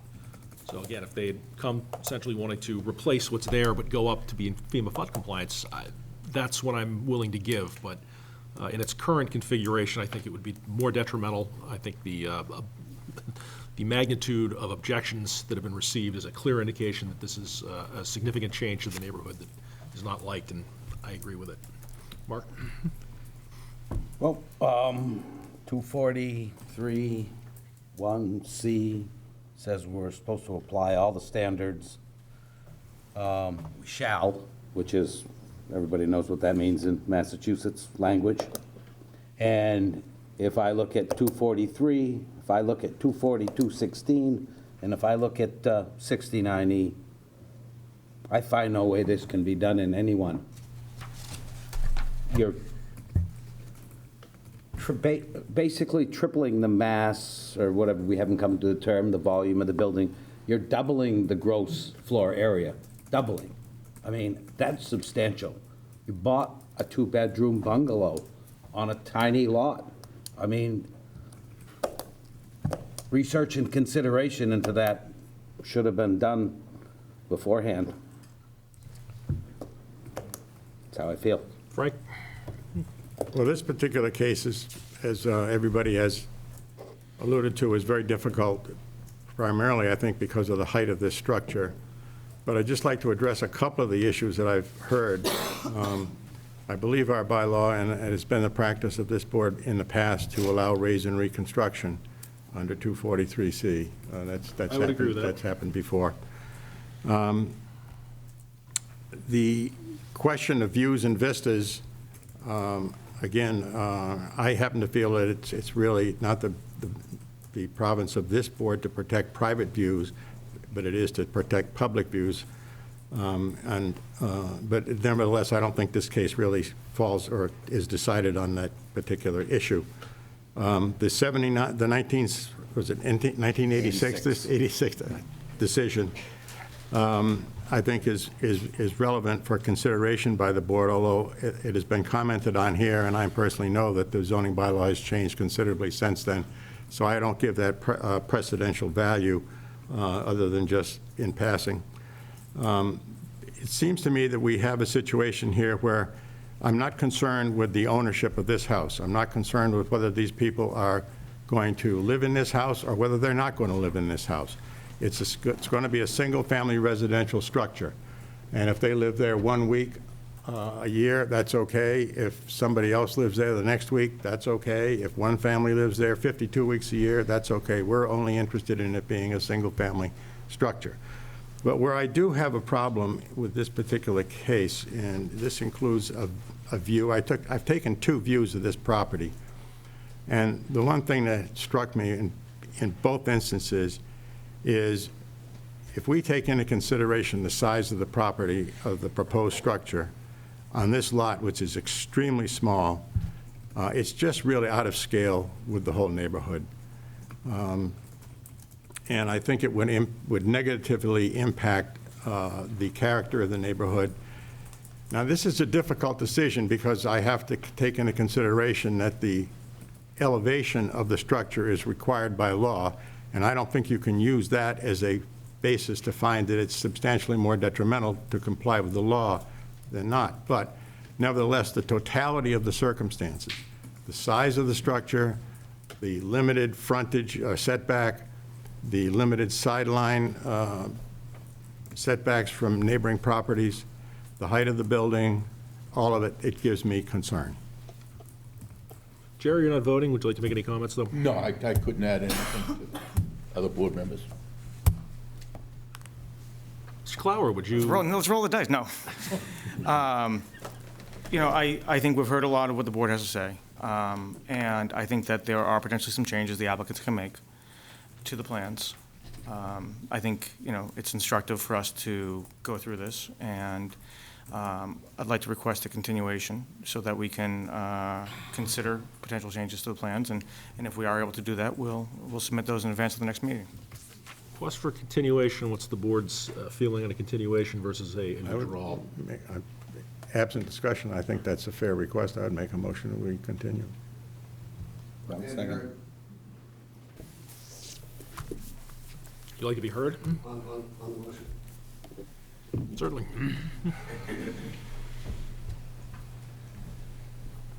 You heard from Mr. Flynn earlier tonight when he spoke to continuations and continuations and continuations. Most of these abutters and people in the neighborhood have already gone through this process at Conservation. Apparently, Conservation voted last night. It certainly appears tonight, and I wouldn't prejudge anything this board might do, but I thought 5 minutes ago I was looking at a denial. You know, this makes no sense to come back and tweak a plan in some minor way and come back in. This is a denial, and it's not fair to all of these people in the neighborhood. They come from great distances. There was quite a bit of coordination to be here tonight. It's not fair because this ship appears to be sinking. It's not fair to just say, oh, well, you know, why don't we continue it and we'll revise the plans one more time and do this, that, and the next thing. I mean, I know the board has the discretion to do it, but I think it would be wrong to do it. I don't think it's fair to everybody in this audience tonight. I think this deserves a vote. These plans have been changed, amended, altered in all kinds of different boards. The game is being played tonight. Okay? It's not halftime. The fourth quarter just ended. We're asking for a vote, and it's not fair to put these people from the neighborhood through this another time. If the applicant wants to go back and reapply with something substantially different, as this board knows is required, you can't come back with something minor within, 2 years? Something substantially different. Now you're talking. But this is just, they're just looking for another bite at the apple here tonight, and maybe we come back in a few months and, you know what, it's a snowstorm, and maybe we don't have as many people here tonight really paying much attention to what's going on. This was adequately argued tonight and adequately heard, and I think it's wrong, I think it's very wrong to just simply say, you know what we're going to continue it. I think it's wrong, respectfully. Feelings, Suzanne? I agree with Attorney Leibowitz. Mr. Chair. Jerry? With all due respect, I think the applicant has a right to come back. I don't think the neighbors' arguments are going to change, so they could come back if they want. If they don't, that's adequate. I think the applicant knows the hurdles they have to jump over, and as Attorney Leppard said, if they don't come back with substantial change, that's substantially different. But I do think this is the first time we've heard this, the applicant has a right, at least for some additional time. I would just say, Mr. Chair. Nope. Mark? Scott, sorry, getting discombobulated. I'm okay with the continuance. I think, again, it's going to have to be some substantial changes to get myself on board, but one more meeting to make sure that everybody has looked at it and heard everybody here this evening. I'm okay with a continuance. I'd be personally okay with a withdrawal and a resubmit a little later time. I would be against the continuance, but I think at this point, I'm going to be outvoted. Mark? I think Attorney Lebert's statements have merit, carry weight. I believe that the change is going to have to be substantial.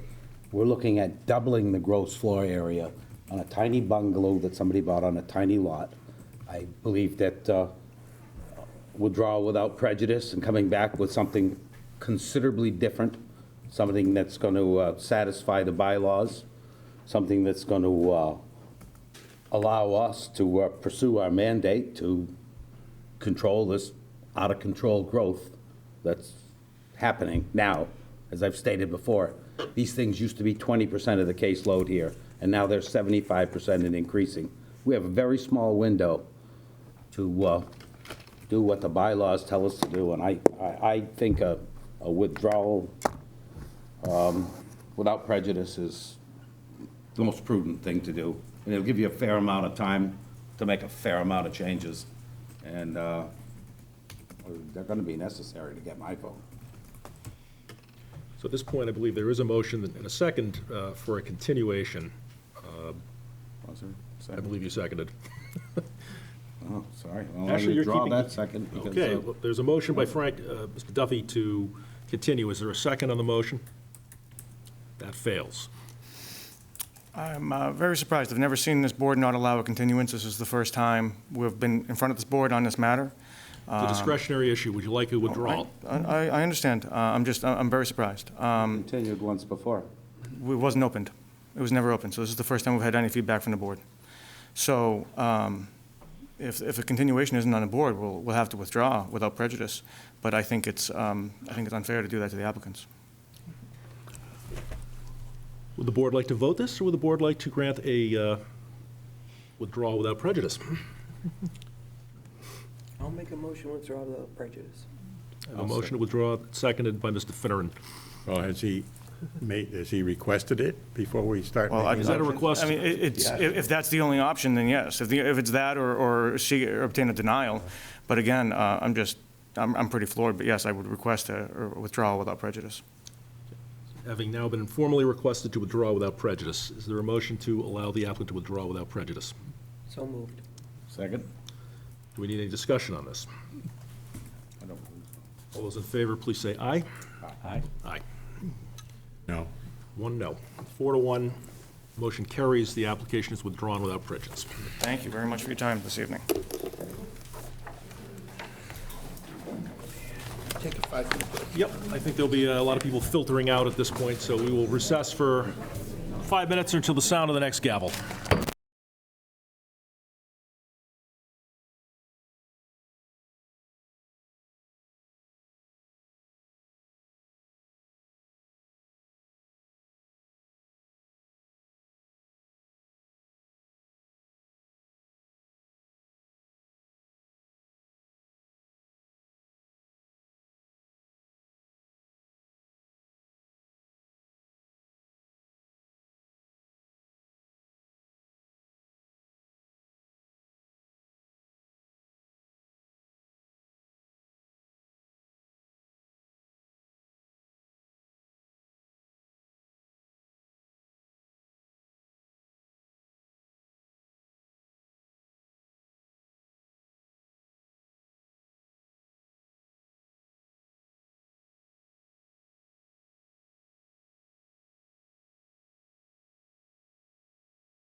we are back.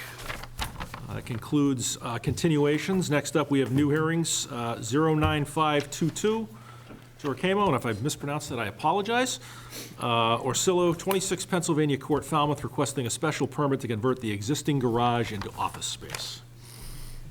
We have Paul Turicamo? Turicamo, sorry.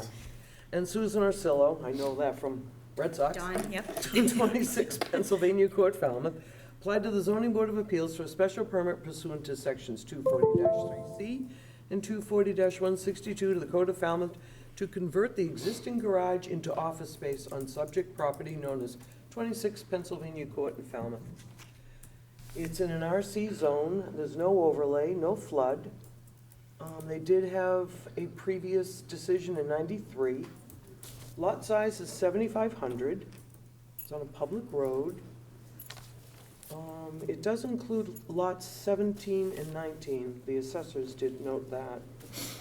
And that's all I have for that. And then I have reports from town. We have, not too many. Let's get them. Bless you. We have no comment from planning. We have no comment from water. I just did the assessors, it includes lot 17 and 19. Fire department has no issues. Conservation has no comment. And engineering has, this application was reviewed for impacts to the public rights-of-way and public utilities. Pennsylvania Court is a public right-of-way in this area. No alterations are proposed to the right-of-way. Any changes within the right-of-way will require a filing a permit with the engineering division. Any connections or alterations to public utilities will require permission from the appropriate town departments, and there is no proposed site work. And that's what I have. Good evening. Okay, thank you. Floor is yours. I'm Dr. Sue Orsillo. It's my husband, Paul Turicamo, and we're full-time residents of Falmouth at 26 Pennsylvania Court. We purchased our home back in May of 2022 when the organization I work for, the American Psychological Association, which is in DC, went remote, so we could live anywhere. My husband works for AmTrust Financial Services in New York, is also remote, so we were able to move to the beautiful town of Falmouth. We're seeking approval to finish part of our existing garage to expand our living space. Both Paul and I spend the majority of our workday on Zoom calls. Currently, my workstation is in the guest bedroom. Paul works in a small study across the hall in an area that's about 56 square feet, and it can be just challenging to manage when we both have heavy call days. Finishing the space in our garage would allow us to each have sort of a defined workspace. So in our proposed plan, we would basically erect one wall to create sort of a storage area in the front of the garage, and the rest of the garage would be one large room with a mini split to be used as sort of a home office, study, reading space. Our plans don't include the installation of any plumbing beyond what we need for the heating and cooling, and the plans don't include any closet. We're seeking approval from the zoning board under zoning law bylaw 243C because the roof of our existing garage falls within the setback, and our building coverage is 23% rather than the 20% that's required of new building. We were also advised to cite bylaw 24162, home occupation, because both Paul and I work from home. And just to clarify, we are not currently, nor are we intending to run a home-based business. We're just two employees that both work for organizations that allow us to work from home. So all the work we do in Falmouth is online over the internet. And then I guess the last thing to say is under the proposed plan, our workspace would be about 23% of our living space, which is less than the 30% of gross floor area of our home. Thank you for your consideration. I can answer questions. Board questions, we'll start with you this side. Scott?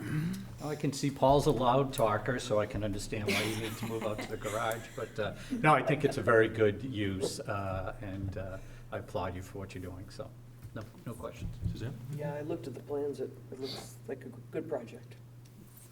There's really nothing changing other than interior stuff, so I have no concerns or issues. My sentiments exactly. Frank? No? No, I think this is an appropriate use of the property. I have no problems. Jerry? You say just heating and cooling, so there'll be no bathroom or anything like that? No, yeah. Any public comment? You scared everyone out of here. I know. How would the board like to proceed? Move to close the hearing. Motion to close, we'll give the Suzanne, second to Frank. All those in favor, please say aye. Aye. Opposed, motion carries. How would the board now like to proceed? Should I roll with it? or Roll, go ahead. Make a motion to approve. Approve with conditions? Is there a second? Second that. Second to Mark. Findings. Findings, let's see. I have the existing dwelling at 1405. I had 1716. Did you? It was kind of confusing reading this one, so I. We say no changes to Yeah. So I external probably don't perimeter, need to do the dwelling. You're just probably- internal changes. Can I Help me. I need help, yes. 1716? Feel free. I think the two different numbers are, one was we counted the garage, I think, or we didn't count, we didn't count the basement in the living space for the home occupation, because it was like living space, whereas, So why don't we just leave it as the existing I think that's the structure? The difference. dimensions of the existing structure are not being expanded.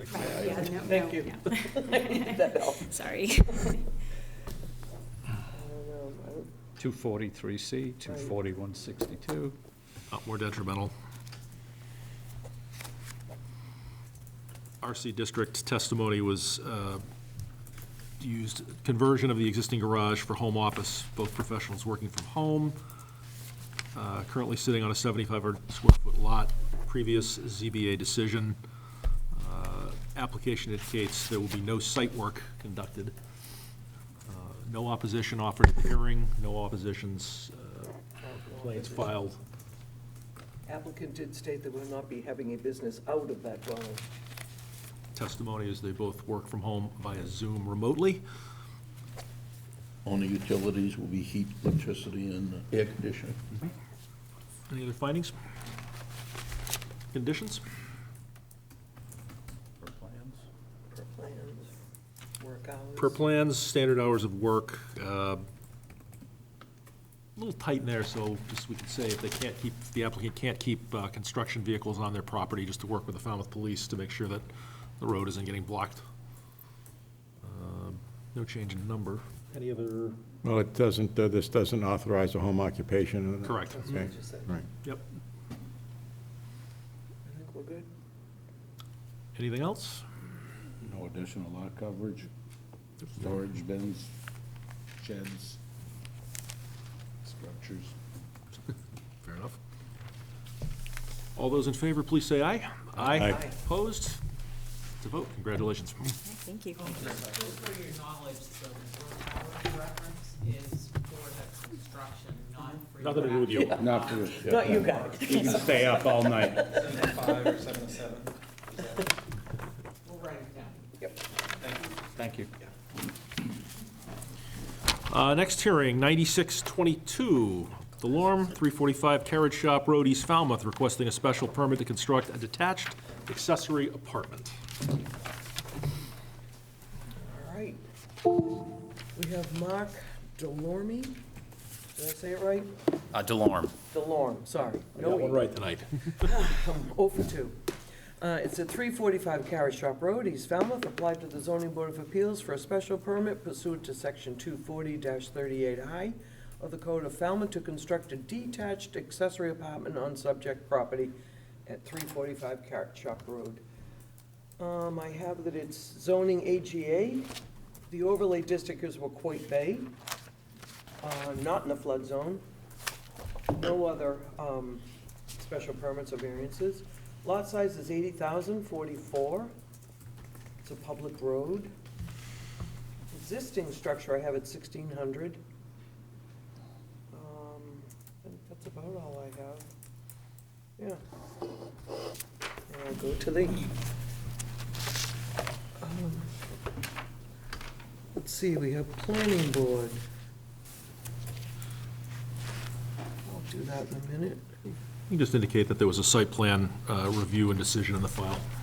There is a site plan, yeah, this is an older one, so. Site plan, we have assessors, no comment, fire department, no comment. Concom, no comment. Water. Accessory dwelling unit must have its own 1-inch water service with a 5/8 meter inside the apartment. Water line must be installed as shown on the plans. New water must comply with the DPW standard plans and specs for the construction and installation of a water distribution and wastewater system. Horizontal and vertical separation requirements must be met. Plans and details indicating that the proposed water line complies with the DPW separation distance requirements and shall be submitted with the new water service application. And engineering, no, this is planning. Planning's quite long.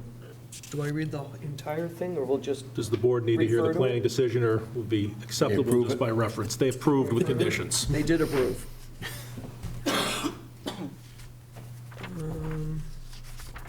I can do engineering. The application was reviewed for impacts to public rights-of-way and public utilities. Carriage shop is a public right-of-way. No alterations are proposed to the right-of-way. Any changes within the right-of-way will require filing a permit with the engineering division. Number 2, any connections or alterations to public utilities will require permission from the appropriate town department. Number 3, project must not direct any stormwater runoff to public property, abutters, or public rights-of-way. Number 4, a dry well is proposed for the new roof areas as we typically recommend. Number 5, if approved, the accessory apartment will require a new address assigned by the DPW Engineering Division. The existing dwelling will remain 345 Carriage Shop Road, and the accessory apartment will be assigned 345 Apartment A. 6, while the proposed work is close to abutting properties, the proposed work area location and lot grades, it appears that erosion and sedimentation should not be an issue with normal construction practices. However, the contract should be held responsible for implementing erosion and sediment controls if conditions change. We recommend the following condition be included. Construction activities shall not cause erosion or sedimentation to the abutting properties and town right away. Attached is our previous review of this project. And I have Board of Health. When is this dated? This office appears to be larger than 70'2". Has privacy, a window, and electrical service, all what is required for the room to be considered a bedroom. Suggest a cased opening, or this will be the 5th bedroom for Title V purposes. Existing septic system is circa 2015 and is suitable for 4 bedrooms. Assessed 3-bedroom home, so there is capacity for 1 additional extra bedroom, providing there will be only 3 existing bedrooms in the main house. The IA system not required as the applicant will be under 1 bedroom per 10,000 square foot of lot space, having a 2-acre lot on a CPO. A permit will be needed to tie the AA sewer to the existing septic system. This referral should not be considered an approval of the plan showing the tie-in as shown. And that's what I have. Mr. Chairman? Yep. I hate to keep playing the same old saw, but this property was not staked out. There's no property line staked out. There is the front setback is staked out and properly noted by the surveyor. The actual building to be constructed is, there are those fiberglass things that you put in your driveway for the snowplow stuck in there, and obviously they weren't put there by a surveyor, so they are most likely inaccurate. I mean, it's part of our conversation tonight, but we continue to have applicants that don't. This will be, hopefully after tonight, we'll have resolution about the staking issue. Let me just poll the board briefly about this issue, are you looking for a continuance, or are you satisfied, personally speaking, the 1.84 acre lot? No, I know, it's a large lot, but I mean, It's not an issue in this particular, it is a valid Yeah, point. but it's not up to the applicant to determine what our rules are and what ones we're going to abide by and which ones we're not. I mean, at some point in time, we have to get this straight, and I mean, I'm perfectly willing to let this go forward, but it really has to stop. Frank, your feelings? Well, Mark is correct. I did go out and take a look, and it looked kind of haphazard. But on the other hand, as you pointed out, this is a 1.83 acre lot, and so we have the exact opposite of what we had earlier this evening. And I think that I'm prepared to go forward. I think I have enough information visually and textually to go ahead. Jerry, your feelings? No additional comment. Suzanne? I agree with Frank 100%. Agree, move forward, but again, we do have to tighten up Yep. the people who comply. Great. Go ahead, sir. All right, good evening. My name's Tim O'Reilly. Thanks for having me tonight. Can I start with the stake issue? I put those stakes in the ground. I wasn't aware. I wasn't aware of the exact nature of what needed, in terms of the material of the stake, and that the land surveyor had to put the stakes in. I can assure you I did. I used the DWG, the CAD file. I triangulated. They put a nail in a tree. So I triangulated all those where those are. And then you saw as well on site there, I was there earlier today. The surveyor was there on site to mark for me the setbacks. So it was clearly shown by the land surveyor where those setbacks were. And then those stakes of the structure were in place. Had I known that the land surveyor needed to put those stakes in, I would have had him do that as well. So I apologize for not knowing. Great. So this evening, I'm here representing the homeowner, Mark DeLorme. We're applying for an accessory apartment. His mother, who currently lives in Falmouth, the plan is to build this apartment on his property to allow her to age in place. So she'll be there right there on the same parcel as her son.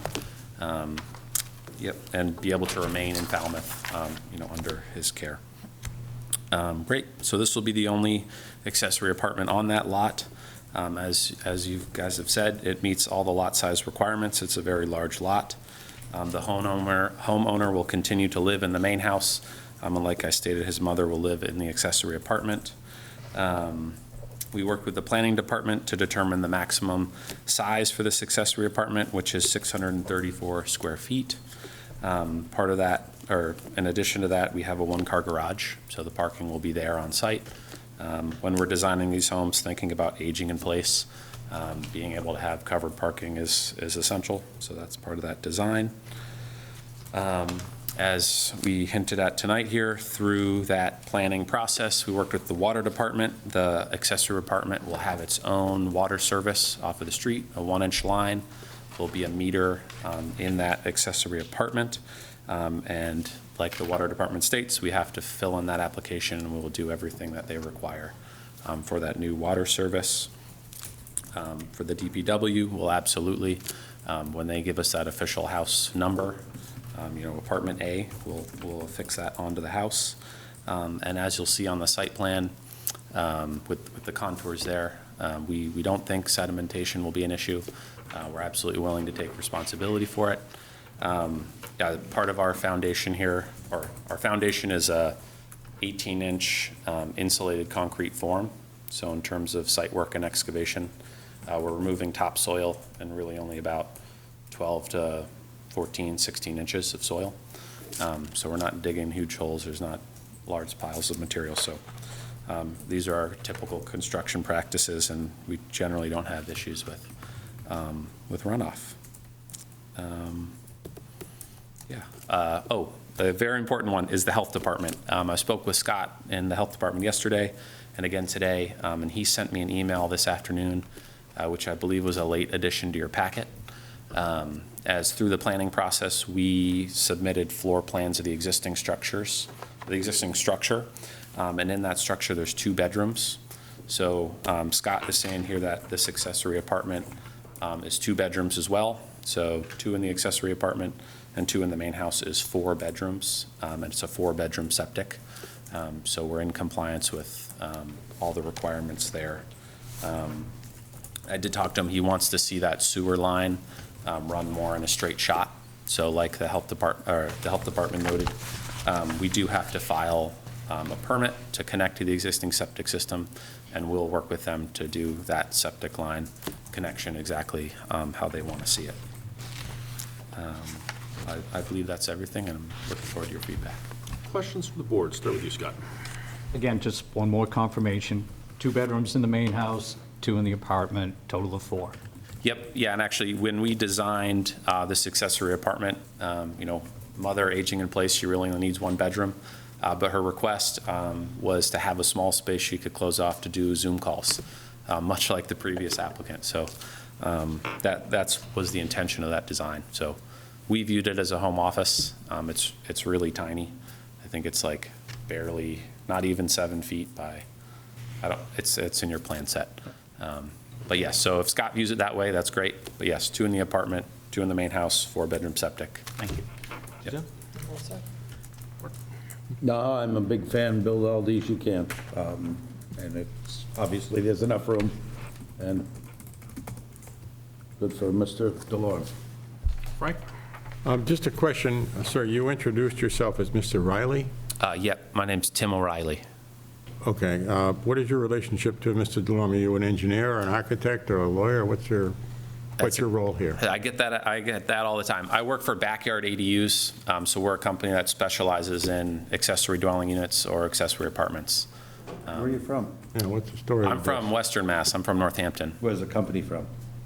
We were started in East Hampton, which is in Western Mass, but we also operate in Maine. So we have a headquarters up in Maine, and then we're also in Mass. I'll build one down here. Okay. Yeah, I've been looking, but, yeah. No, I'd just like to have the people introduce themselves and explain what their role is when they start, that's all. I don't have any substantive questions, except I do note, though, the application, I thought, was for 1 bedroom in the accessory unit. Yep. And you're amending it to 2? How does that work? Do I need to amend it, or? So I think the plan was to create 1 bedroom, but that the Board That's what I of Health, remember. when they were looking at it, decided that the room that they were gonna use for a home office would technically comprise a bedroom under septic regulations. Okay, all right. So And if you don't call it a bedroom, you can't have a door. counting it as 2, Yeah, exactly. albeit Yep. their use will be as 1. Okay, all right, fine. Yeah, the full story was we originally presented a 585 square foot ADU, and the planning department let us know that we had a little more wiggle room. So we adjusted the bathroom layout to make it more accessible, which made that room bigger, which now triggers the building code threshold of it's 70 square feet. Yep. This might be just administrative. Go ahead, Jerry. Do we have something on file saying you're representing the applicant? I had them sign the Oh, okay. owner authorization, and Oh, thank you. Sorry I missed it. So you're going all the way back to Northampton tonight? well, It's a long I way. play it by ear. We had quite the show earlier, so I'll see. Yeah. Go right ahead. What's the name of your company again? Backyard, and then the letters A, Yeah. D, U, and S. Yep. It's right here. It's on the plan, Mark. Oh, excellent. I guess It's on my notes now. through you, Noreen, just to make sure, reference of a late filing, the health comment regarding cased entrance of the office is in the accessory dwelling, but health is now saying that 4 bedrooms, 2 and 2 were okay. Just want to make sure that we're, Yes. okay, Yeah. I'm satisfied. Do we need to vote on that amendment? I don't think so. There's no increase in they're okay with the total bedroom count, so I don't think so. We can certainly condition not more than 4 bedrooms without upgrade of septic, so. How would the board like to proceed? Any public comment? Oh, sorry, Richard, would you like to make a comment? Public comment, thank you. Motion to close? Motion to close, seconded. All those in favor, please say aye. Aye. Opposed, hearing is closed. How would the board like to proceed? Quick board discussion, I guess. I think it's a good application, good use, as Mark mentioned, for the ADU, so positive. Mark? Any discussion? No, I'm, said it all, I think. Frank? I'm all set. Jerry? All set, thank you. Good. Now, we have a motion to approve with conditions. Do we have a second? Second. Give that to Mark. All right, findings. Findings, it's in an AGA, overlay district Wacoit, A, no flood zone. Lot size is 80,044. Existing structure 16. Structure existing is 1.9%, and it will go to 3.0. Structure with paving right now is 2.2, and it goes to 3.3. Lot is clearly suitable. Clearly suitable. 240-38I. Right, I always forget those, yes. You can throw those right in for me, Scott. Team 240. effort, team effort. Thank you. That's all I have for findings. The planning board has issued a site plan Oh, yeah. review and decision, which is in the file. Need that. Board of Health. Testimony is to, the purpose of the accessory dwelling is to allow the applicant's mother to age in place. Construction of a 634 square foot accessory dwelling. Any other findings? No opposition at the hearing, no opposition filed. The 634 foot is only, do we add the 267 for the garage? I just had my note that it was the proposed accessory dwelling is 634 square feet. Any other findings? Conditions? Per plans, okay. Hours of construction. Plenty of room to park the vehicles. Yep. Board of Health, did they finally give an approval, or they need to see it again? Engineering. I'm just going to list that as incorporate all referrals and plan into decision, including the rental restrictions, compliance with the accessory apartment bylaw, the affidavit of compliance and such, the water department's comments. 4 bedrooms. Not more than 4 bedrooms, and the aggregate. The engineering comments. Anything else? No. All those in favor, please say, oh, one moment. Want to say hi? All those in I favor, was getting ready. all those in favor, please say aye. Aye. Opposed? Sorry. It's a 5-0 vote. Congratulations. Thank you. All right, that concludes our new hearings this evening. On open meeting, we have minutes. Do we have all minutes this evening, or are we tabling anything? 27th of October and November 3rd have been, So we'll be tabling the minutes of November 17th and December the 1st. Has everyone on the board had opportunity to review the minutes of October 27th and November 3rd of this year? Yes. Yes. Any additions, changes, or comments on the minutes? No, Ashley wrote them. Seeing none, is there a motion to approve those minutes as written? Are we doing both, Yes. both dates? So moved. Second? Aye. Second. Aye. Mark, all those in favor, please say aye. Aye. Opposed? That's a vote. Number 2, board discussion, restaking policy and lot coverage bulk calculation policy. So I agree with Mr. Finneran about tightening this up, so, but we need to figure some rules about what exactly needs to happen to make it clear to Take applicants. one, pass it down. I think that, you know, I don't mean want to come in here and change everything, but it looks like I am. I think that the application should be a combination of what we have now in the instructions, or rather, the instructions should be a combination of the instructions we have now, plus the sheet that Noreen sent out with the red lettering after the first time we had the unstaked lot. And further, I think the thing should be set up where there is a box beside each line, so the applicant could check and do his own homework and make sure he checks all the boxes. And I think we can eliminate a lot of this. Because I, for one, have a hard time, you know, putting my imprimatur on something of which I can't determine where it is exactly. And I mean, it's incumbent upon the applicant to do these things. And I don't think they should be able to pick and choose what they follow and what they don't. It just make our job so much easier I don't disagree. I think that rules, that people should understand what their expectations are. As for my feeling about staking lot lines, I don't think it's necessary unless we have an application in which total lot coverage is being invoked, where they want to go for a discretionary grant over 20% or depending on the district. So with small lots where they want to go to 25%, I don't think it's too burdensome on an applicant to have the four corners of the lot or the lot dimensions staked in that. Otherwise, I think there's a lot of applicants, not unlike the one tonight, where I don't need the boundaries of a 1.8 acre. No, but I mean, But they are limited. The scope of the work clearly needs to be, and I think that, based on some of the language that Noreen has disseminated about. Could you pass that down? I think I read it before and it was excellent. Neil, Frank. Clearly, the scope of the work needs to be delineated, and I think sometimes it would be helpful if we see where a non-conforming setback might be, where the lot line is. I don't think that's outrageous to sometimes request. But I don't need all lots staked as to the outline. I think it's only appropriate if it's a total coverage issue. But then it's gonna be gray. I mean, in every instance, there's gonna be a surveyor there at some point. So why they can't just stake it all out? I mean, I think the only ones that should be precluded would be like tonight's garage office, where nothing is being done outside.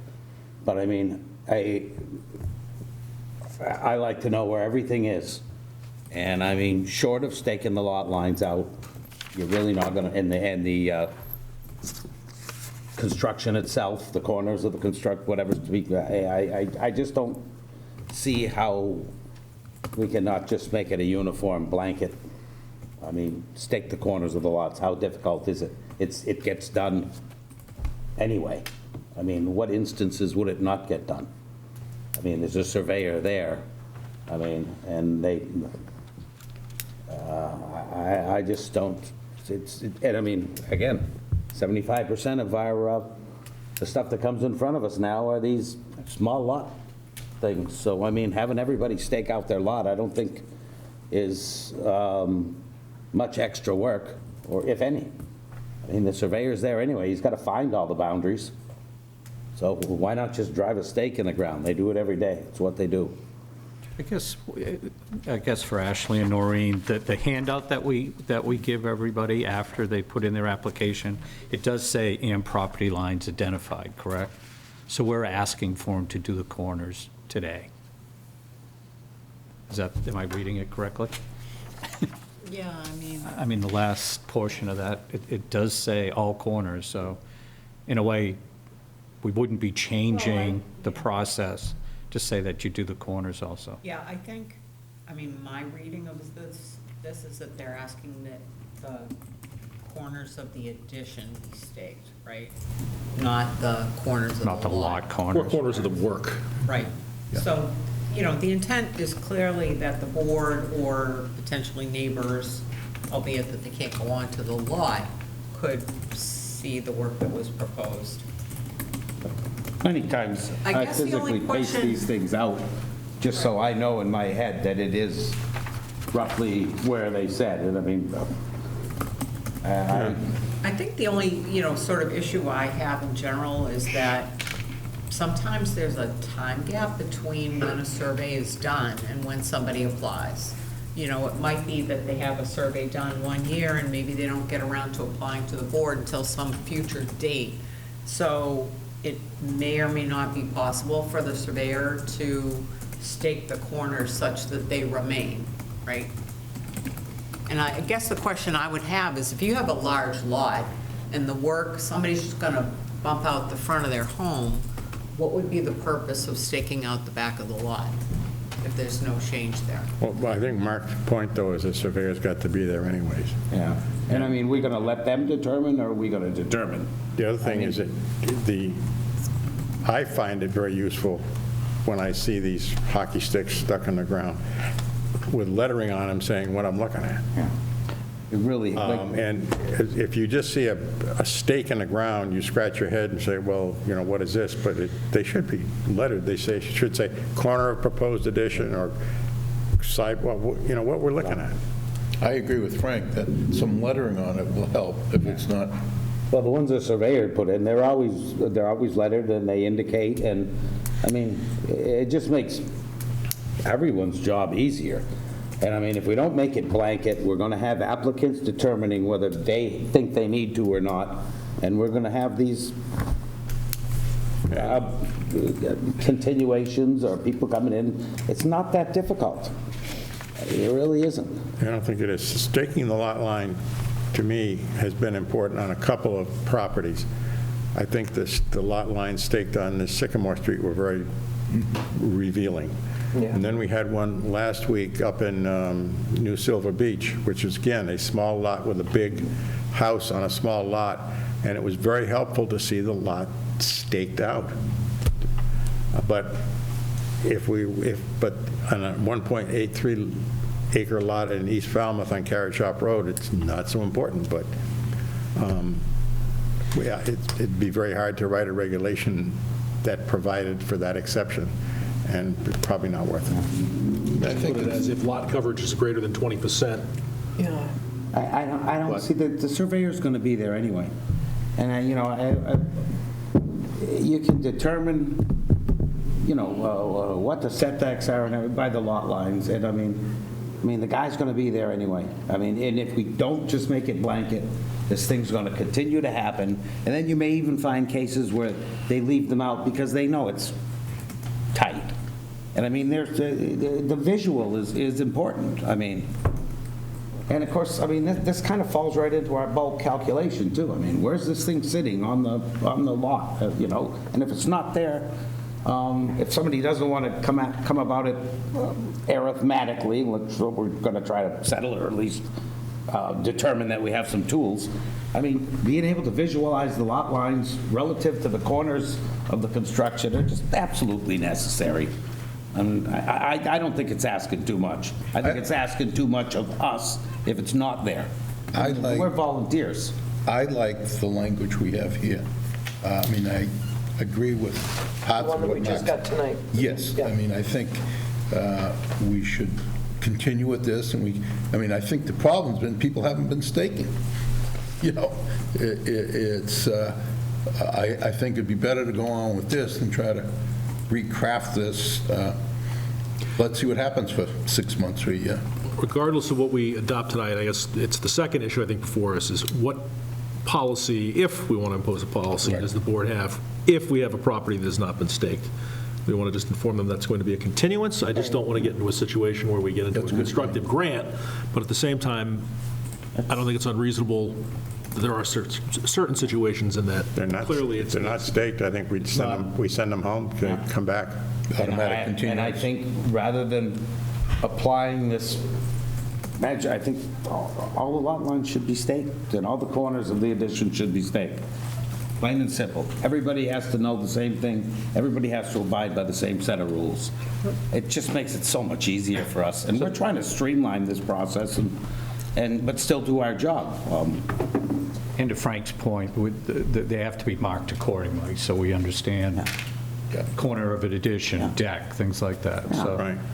I mean, and the surveyors all know exactly how to do it.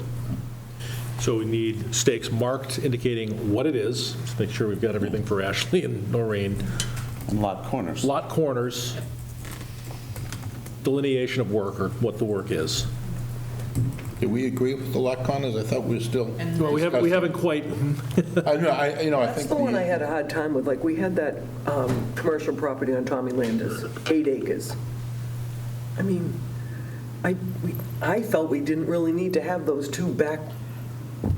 But if 80% of our work is in the height, Right, that's the so problem. I think you I was just trying to blanket figure them out how off. to And do a even on that percentage. one, just to test myself out, it was 44 feet to one corner of the 44 feet, Yeah. 8 inches or something to one. And I paced it out and I came up with 45. I mean, that's, Yeah. and I check these things, I'm sorry. Yeah. Do we want to give the zoning administrator a little wiggle room that applicants, Well, exceptionally large? give the zoning administrator the discretion to waive strict requirements in circumstances where it would not. Well, like the one on Tommy Landis, I don't want to send them home. Well, no, and that's absolutely right. And the back lot line on a big lot like that is not important, but if Noreen is told that and she knows it, there's no point in sending somebody out in the woods. Right. So we're out. Those are for language. so few. It is so And, few. and You're the right. surveyor's gonna be there anyway. No, you're right. I mean, I think just all lot corners should be staked. I mean, You have a it makes it motion one way or the simple, other? makes it simple for the applicant, and it doesn't give them discretion. And like I said, there's instances where they might leave them out just to, whatever, try to pull something over our eyes. Let's just parcel this out or come to a consensus here. Lot lines staked completely? Lot lines Yes, or I lot think so. corners? Lot Corners, corners. excuse me. Corners, additions, decks, the information written on the stakes themselves, and just blanket the whole thing and just be done with it, quite Now, honestly. you will have some circumstances, and we have had them arise, where a neighbor's driveway actually encroached on the applicant's property. Then they spray Such it. that the lot line stake would actually be in the neighbor's driveway. Now, I've had So those. there are some unique circumstances where, Don't they usually spray paint Yeah, it they in? spray paint, put the cups back. Yeah, or marked, yeah. They- you know, they spray or if you paint. have a fence that encroaches, it might be that the actual property you're looking at, the line might be on the other side of the fence, Right. right? Which has happened as well. So you're gonna have some weird circumstances that you're. Very few, and I mean, trying to make rules and exceptions No, for such no, of things course. are And I think you'll just have to I think have it should some just be blanket. case-by-case basis. Why don't you just leave it as staked or otherwise marked? So we want corners and lot lines, or do you just want lot lines? No, if you have corners, If you have lot. corners, you have lot you lines, had because lot you have lines. line of sight. Okay. Or if you don't, you can extrapolate it, or whatever the term would be. But it just makes it simple, blanket for everybody, one rule, not 10 rules. Our work's hard enough. So is it a gating item that if it's not staked, we don't review it at all? Like, Yeah. again, just. Be a continuance at that point. Okay. 2 or 3 of those, and you're gonna see this problem disappear. Yep. I firmly believe that. So 7 days prior too, right? So we need the time frame. Yeah, so that means a continuance is until the next week. It should be probably 2 weeks. Yeah. Yeah. Right, so what we can do is, in addition to the staking requirements, we can advise them that they'll be subject to a continuance if it's not done. Yeah, But I think if we change that instruction sheet and physically put a check beside each one, I mean, it puts it all on their lap. And then you can, I mean, it makes it easier for you to look down through, you know, you We're got not this. going through, excuse me, Mark, an application checklist. This is right now a policy. No, I'm talking about this one, Jerry. The instructions that come. I know, but I'm talking about, if voting here is this policy. Well, it's So that gonna be- if we need to have Noreen revise it, or we revise this. Tweak it. make- She's going to tweak it, but I think we should tweak. Can the we approve application. it tonight then? Yes. That's what, without the checklist. I mean, I don't think that, well, we don't necessarily have to approve a checklist, but I don't think so either. But I think it would be I think it would be a helpful. pretty handy tool and very helpful just to put a box on the left of each thing. Yeah. I We mean, could discuss it, and that's, because there's 15 different items there. I mean, it's easy for everybody to get lost. that's not on the agenda for voting tonight.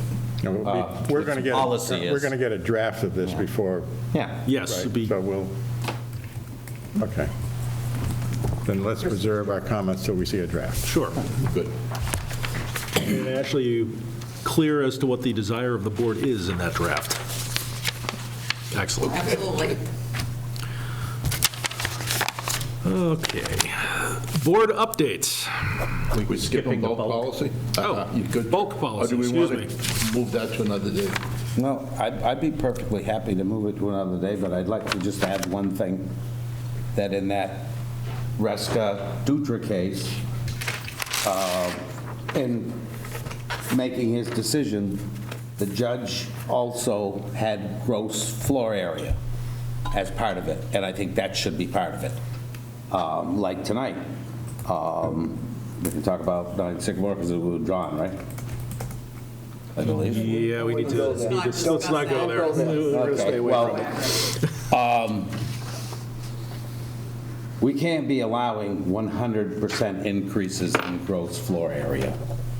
I mean, and it's, a number is how we come to that conclusion. So I think gross floor area has to be in this, as it was in the judge's decision. And, I mean, he made more sense or sounded more sensible than I do, but I mean, the logic is obviously there. What do we have now for comparison? We don't have anything. Well, what's on the bulk calculation sheet? We have floor to something ratio? Yeah. Well, that's, And then, you know, I mean, I hate to just take words out of a fairly dense legal decision. Well, that's only a in- paragraph. Okay, several words out of a fairly dense, and apply it without, and I don't want to bother town council. I think,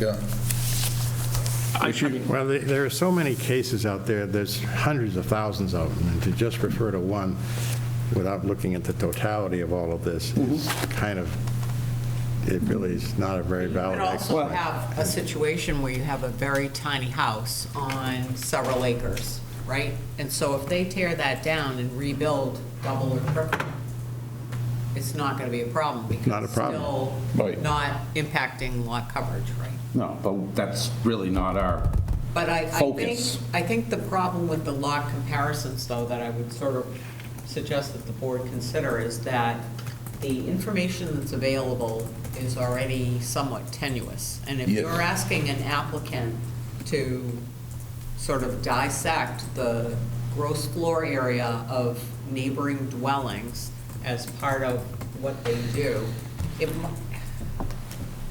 It's on the property the card. best you could, right, the best you can do is it's a ballpark, though, because the assessors will not let you rely upon information that they post. yeah, their records aren't accurate unless they've inspected it. Right, so you can use it as a ballpark measurement, but again, you have to understand it's ballpark. Well, that's the nature of averages. I mean, that's why you have standard deviations. You throw out the high and the low, and if you have enough, usually more than 10 or a dozen, it makes these inconsistencies disappear, and you actually do come out with a real number. But we're saying the basis is wrong. The assessor's records are not technically accurate only for the value of the land. Everything else is subject, and we don't know which one is accurate, which one is not. I think the assessors always said, unless they've actually gone on and validated something. So I always look at this issue about the size and impact. It's literally just, for me, the most telling thing is just a neighborhood drive-through around the area. The visual is, You know, looking at this or what's proposed, is this in keeping with the neighborhood, is this just standing out? I don't think it's improper, perhaps requesting an applicant on a case-by-case basis to submit something, but I don't necessarily know if it's going to be required all the time. They already are, though. We got a worksheet every time. It's just, can we refine it and make it better? Can we add to it? And I think gross floor area is certainly a consideration. but we could Obvious. eliminate the bulk policy and come up with a new one. You're saying, if we give it to them, if we take it away and then revise it, you know, with some suggestions from Mark, maybe that's better. I personally have never liked the bulk density calculations because of the inherent inaccuracies. And as some of the council said, when you go to neighboring properties, it's a wild guess. You know, maybe it's only a foot or two, but we don't know. We only have accurate information for the applicant. But again- Even the assessor's office says, don't use their data. But we're looking for an average. And those things wash out. If you know anything about arithmetic, they do. Well, What you're saying is, you know, it might be true on I every di- third one. I disagree And it with might you. be 5%. I disagree with you. I Well, show me why you're right. When we talked about this on the 27th of October, I wasn't here, but I watched everybody on television. And I know Mark had his mathematical considerations, and Suzanne mentioned it was something different. And it got me to go to the dictionary of all places. But one of the things that came up with a definition. Webster's or Black's? Blacks. Came up with a definition of average, and it signifies something that is the ordinary or typical type. So I don't think it's one of the definitions. There are about 9 different definitions of the word average, and I think that's the one we're looking for. Yes. When I go drive through a neighborhood, I make a judgment of what I'm looking at and leave the neighborhood with a kind of an idea of what's typical and what will fit and what won't. I'm not so much concerned with mathematical certainty, and I'm not sure that's the role of this board. But anyways, that's just So what Frank, how's your thought process with the FEMA standards now, though, where these homes potentially have to move up 11 or 12 feet. That's, okay, some calculations and so forth have to go before the building commissioner. I'm going to let him worry about that. But I can't, personally, I don't see that if you have to comply with a FEMA regulation and elevate your building, I don't think that can be held against you in terms of detrimental in the neighborhood. And I think if we were to go down to that neighborhood in 10 years, there'd be a lot of buildings up on stilts. But and I agree with you that you can't apply the stilts, whatever, the elevation to your calculation or your thought process. But still, if you got a small building and they want to double its size, no matter how high, I mean. But still, that you were looking at what is typical in a neighborhood. I mean, and you don't want to put something in that's going to stick out and frankly be detrimental. So, I mean, get two lawyers. Average, lawyers will look to, was it Black's Dictionary? Lawyers stay away from versus mathematics Webster. as much as possible. No, but they wouldn't necessarily not go to talking? Webster. They wouldn't necessarily go to Webster's, right? They'd go to, Black's Dictionary. I would. Well, if you want Webster's, it is an estimate or approximation. There. Okay. That's approximation or an estimate. That means it doesn't have to be exactly accurate, Jerry. So I get We're both. just like, I'm going to say to someone, I think this is too big. They're going to say, how big? And I'm going to say, well, it's 75% larger than what you have, and I think by the standards of the bylaws, that's too much. I respectfully I'm always going to disagree. come to, you can. I'm always going to come to an arithmetical number, and I mean, it applies to all this stuff. I It mean, might not square apply footage. if we assume a different definition that it's not necessarily mathematical. It's Mass, typical. bulk, volume, No, I mean, they're all a typical. number. I think one of the things that could happen is we could petition planning board to clearly define what average under the zoning bylaw is. Well, that or might be. That would. That might be Something to say. beneficial, and since they're rewriting the zoning bylaw now, it may be appropriate to ask them. Another definition, right? Thoughts from this side of the table? It's all good, but I think, and to your point, Frank, maybe in the recodification, there is an opportunity to help us to clean up some of this. And even this evening, when somebody made a comment about whether or not this building is really, or a building, after you have to do the FEMA change, is it still the existing building, or is it a brand-new building? That's also maybe something we might need to think about on the recodification. Yes, that's probably something that should be made a little clearer. Right. Because there are many situations where the existing building just has to come down. Right. Right. So are we at a point where we're just going to pass in bulk until we understand it? Are we going to just continue it or do away with the bulk calculations? We can't do away with it. Oh, we could. It's a policy. I'd like to continue. Okay, I good. just That's need a all I'm little saying. more time. And everybody seems to be I mean, nobody's really objecting to do it. We do hear the comments that we've expressed here at this table, that they know that the source of a lot of this information is not necessarily the most accurate, but they're nevertheless willing to give us what they can find. Okay, yeah. So we'll continue with the policy as existing. All right. But we're kind of instructed to anyway in 243C, in 216, and in 69E, so it's no, just how do we get there? Will you advise the planning board that we might like a definition of average? Or whatever the discussion was tonight? One of the comments I'll just make is that I'm very happy that this conversation has taken place, because as part of this bylaw recodification, if you sit down and read the zoning bylaw, God forbid. it makes no sense in many cases until you start applying it and hear the comments of people who have to apply it. And then suddenly it makes sense. Right. That's right. So true. And, I mean, just this evening has given, some of the things that have come up have given me pause to think things differently. And I mean, I guess that's probably going to happen for considerable time into the future, until I memorize it upside down and backwards. Then there'll be a law case that changes it. Probably recodified. Board updates. Nothing for me? 9 o'clock? Yep. Board discussion? We chatted earlier, Noreen, about having the little, I referenced it as a cheat sheet, crosswalk between Crosswalk, yeah. existing bylaws and the new bylaws that. Yes. And I guess we'll be utilizing them as of January 1, or is there a date specific that we use? The Attorney General Won't be needs to back till sign off. January 1. New applications that were filed post-town meeting. Okay. So, but I have recorded the crosswalk for the board so that you can reference the old versus the new. Okay, thank you. Future agenda items. Shorter meetings. I don't want to get, The rest of the month off.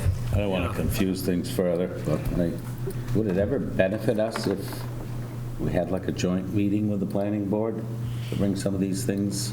We've done that before, a couple of years ago. I think that certainly would be beneficial. I would suggest Be something. good for potentially a Saturday workshop or Yeah, something. definitely, like a so Saturday you morning, can, yeah. Yeah, have a more casual Coffee and conversation donuts. without. Casual but structured, so Yes. we know going in.